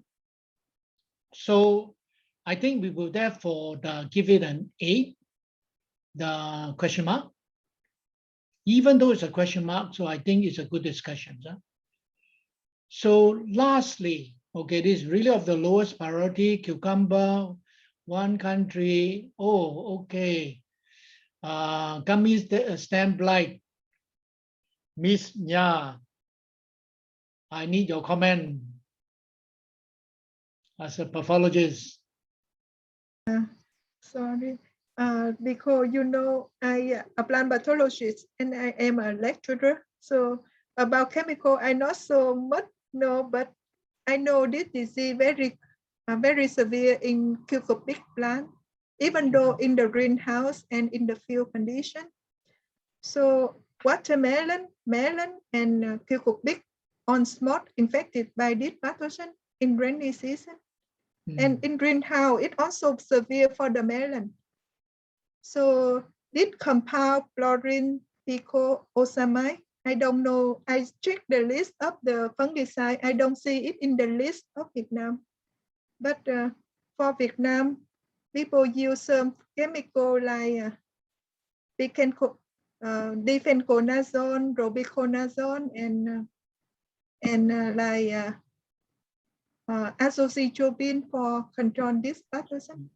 Yeah. Okay. But for this chemical, I'm not sure. I don't know. Yeah. It's not registered in Vietnam yet. Chlorine picosamide when I check the list. Yeah. No, yeah, definitely not registered yet. And this is also a relatively newer solution. I think it's from Corteva, right? Again. Yeah. And but what about the other existing solution that you mentioned? Are they effective against gummy stem blight that the farmer can manage? Yeah, we use like some. You mean the fungicide effective? Yeah, the existing fungicide. Are they effective, or actually they probably a new solution would be better for them? Yeah, normally they combine some mixture of the fungicide like mancozeb combined with the azothiopin or or difenconazole I or see. something Okay. like that. Yeah. Okay. So that means the farmer will need to go into a tank mix. Yeah, Mixing sometimes they use different kind, huh? along. Yeah. Yeah. Okay. So So if there is a possibility of one newer solution that can control, then farmer need not to do tank mixture, cocktail. Yeah, that will sometimes create problems. This will Yeah. be beneficial for the farmers. Yeah. Yeah. Okay. Ricky, may I interrupt a little bit? Yeah. For this one, I think Bayer already have a product, a mixture product. It's under Luna Sensations. It's a flupiram plus trifloxystrobin. I think this is also on the way to register in Malaysia. I think one of the suggestion proposed is to cater for the problem of the gummy stem blight. Yeah, so I'm not very sure, but this is that I read it. This is a fluviram plus trifloxystrobin. Trifloxystrobin, yes, correct. Yeah, thanks very much. Maybe May I ask the Bayer colleague if you are still online to comment?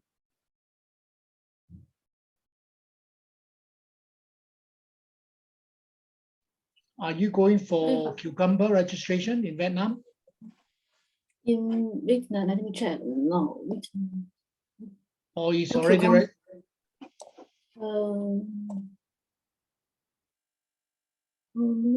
Sensation.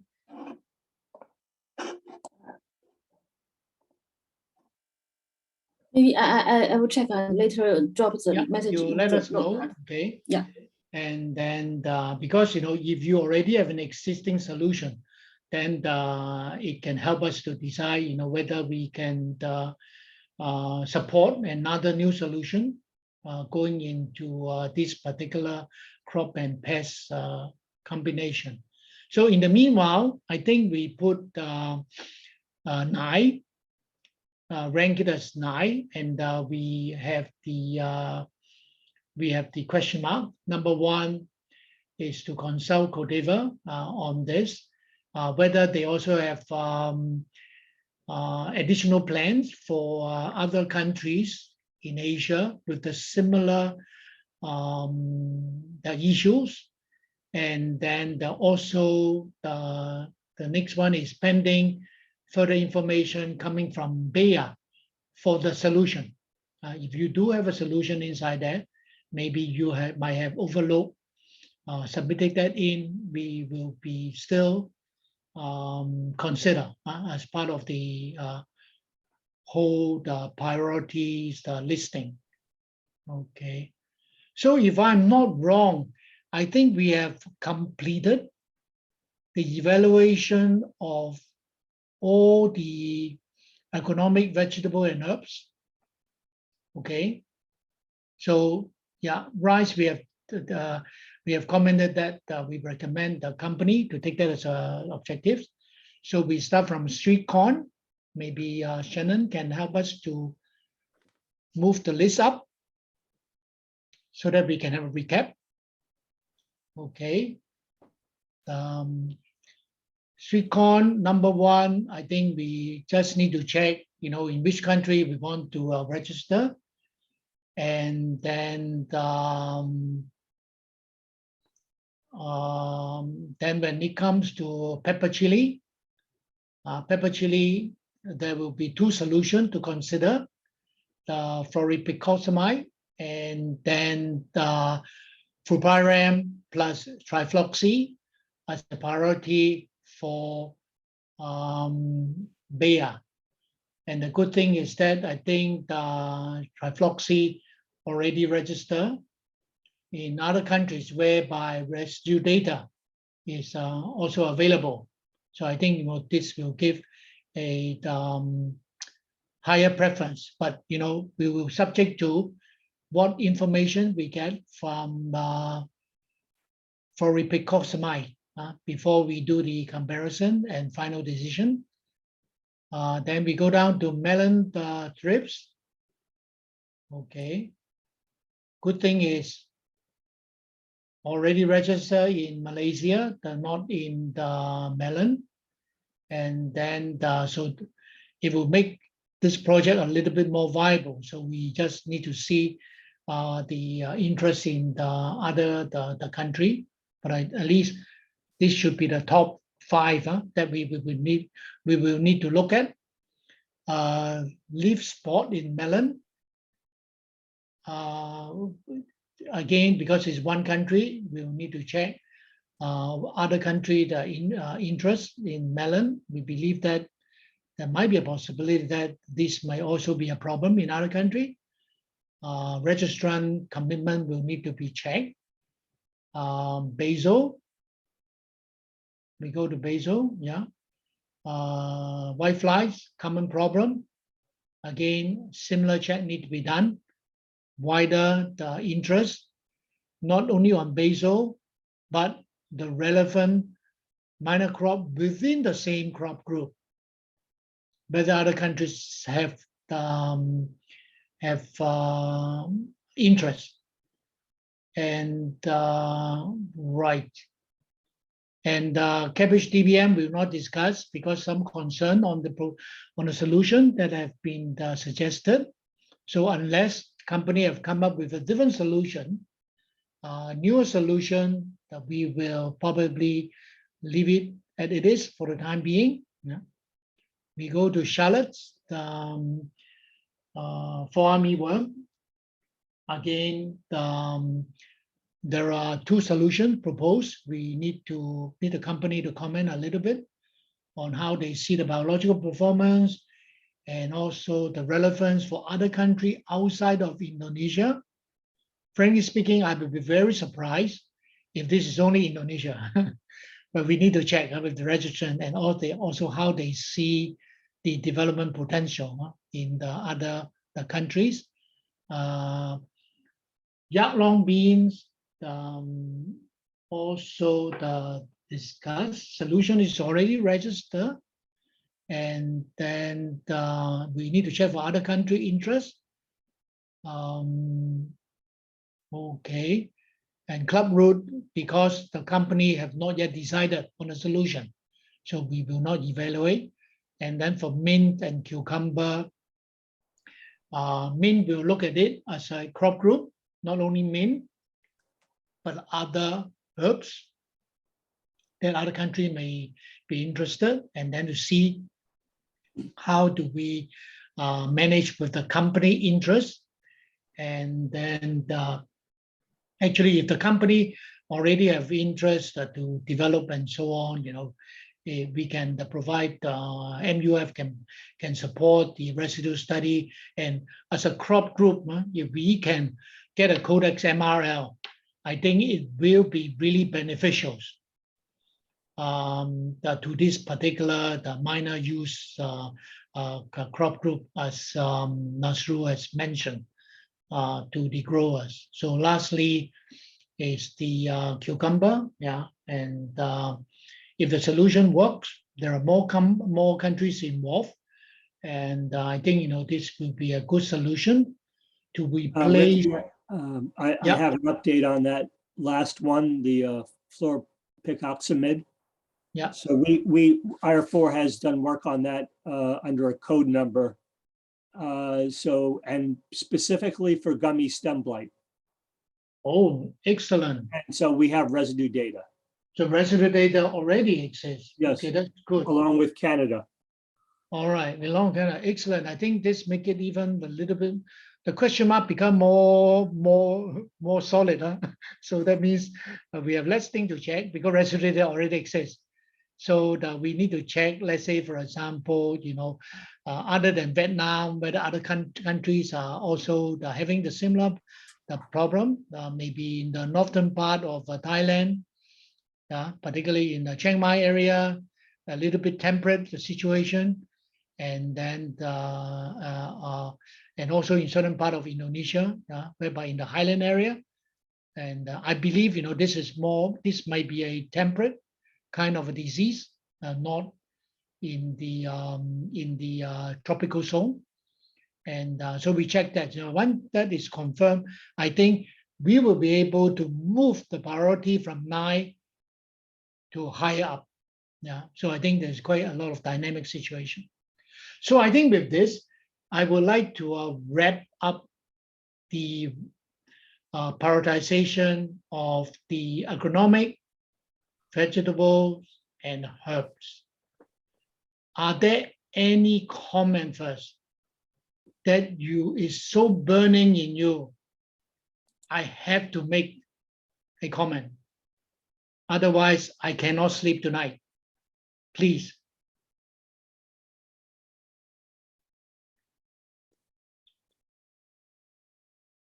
Okay, let's then do the ranking.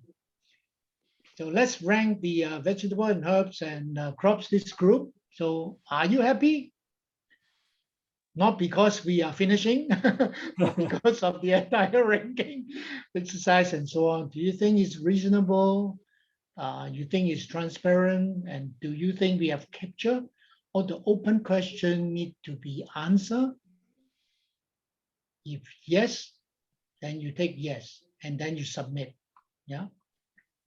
I have to mention that, you know, there are still a lot of open questions to be addressed.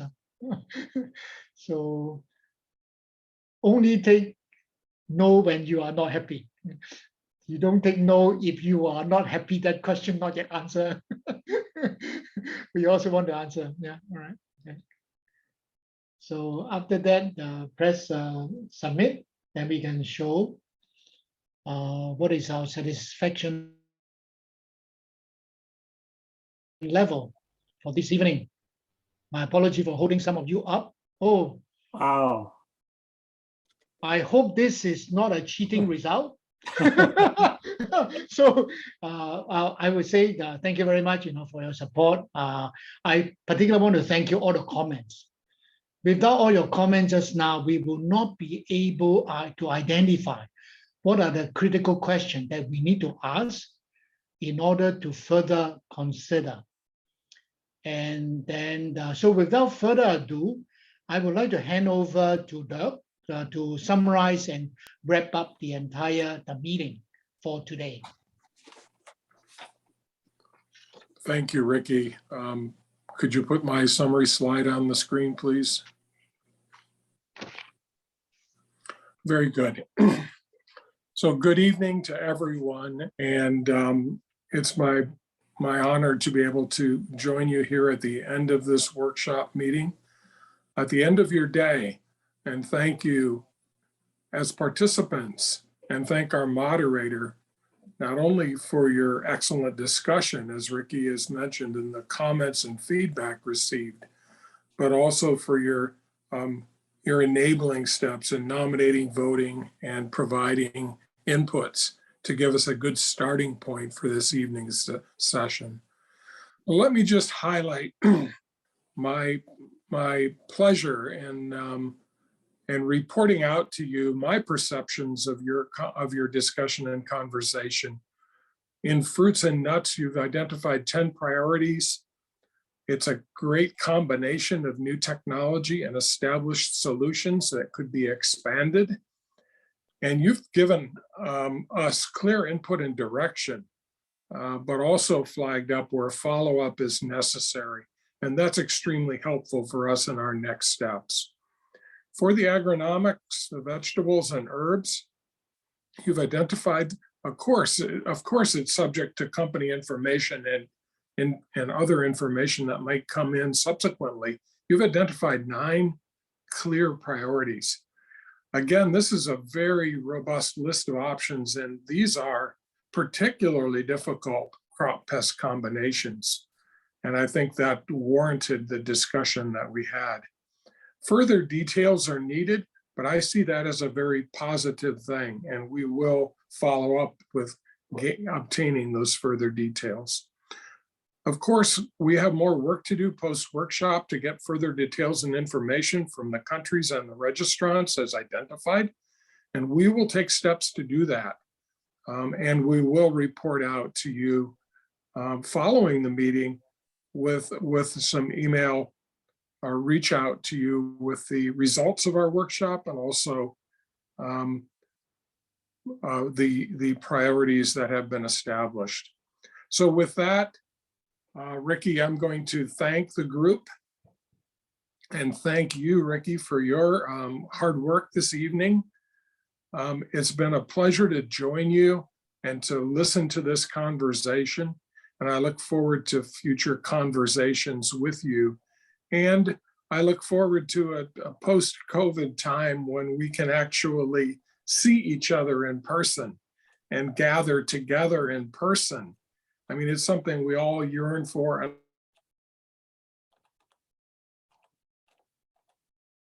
Okay. Yes, thank you very much, Dirk, for your final summary and the wrap up.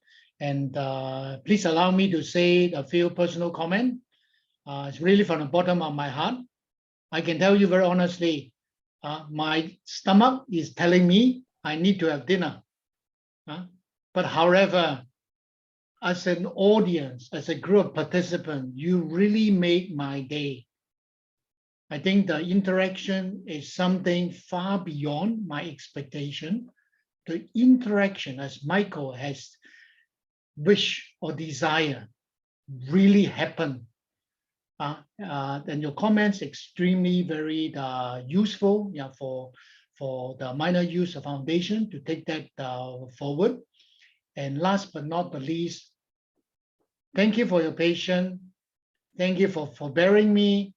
And then if in any way that I make you unhappy, please forgive me. And then I will try to do better next time, should there be an opportunity.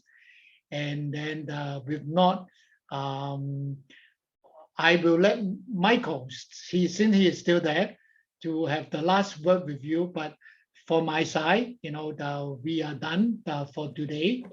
And then I wish all of you a good evening. And most important, at this point in time, stay safe and be healthy. Thank you very much. Thank you very much, Ricky, for your excellent job in leading us through all these very difficult decisions and helping us to reach conclusions. And also, I'd like to echo your thanks to all those that were involved today. Don't tell the other group, but you were the more active group as far as participation, and we really appreciate that. We will follow up with a survey, and also we will be looking at some of these priorities and how to bring them forward, whether it's either developing data or looking at what data might exist and simply submitting existing data to JMPR and get a new Codex MRL. And those of you like Nazrul and maybe some others online that are part of the ASEAN Expert Working Group, we hope that you will continue your good work in adopting the Codex MRLs into ASEAN MRLs. With that, I think we bring this meeting to a close unless somebody else has any other questions or comments.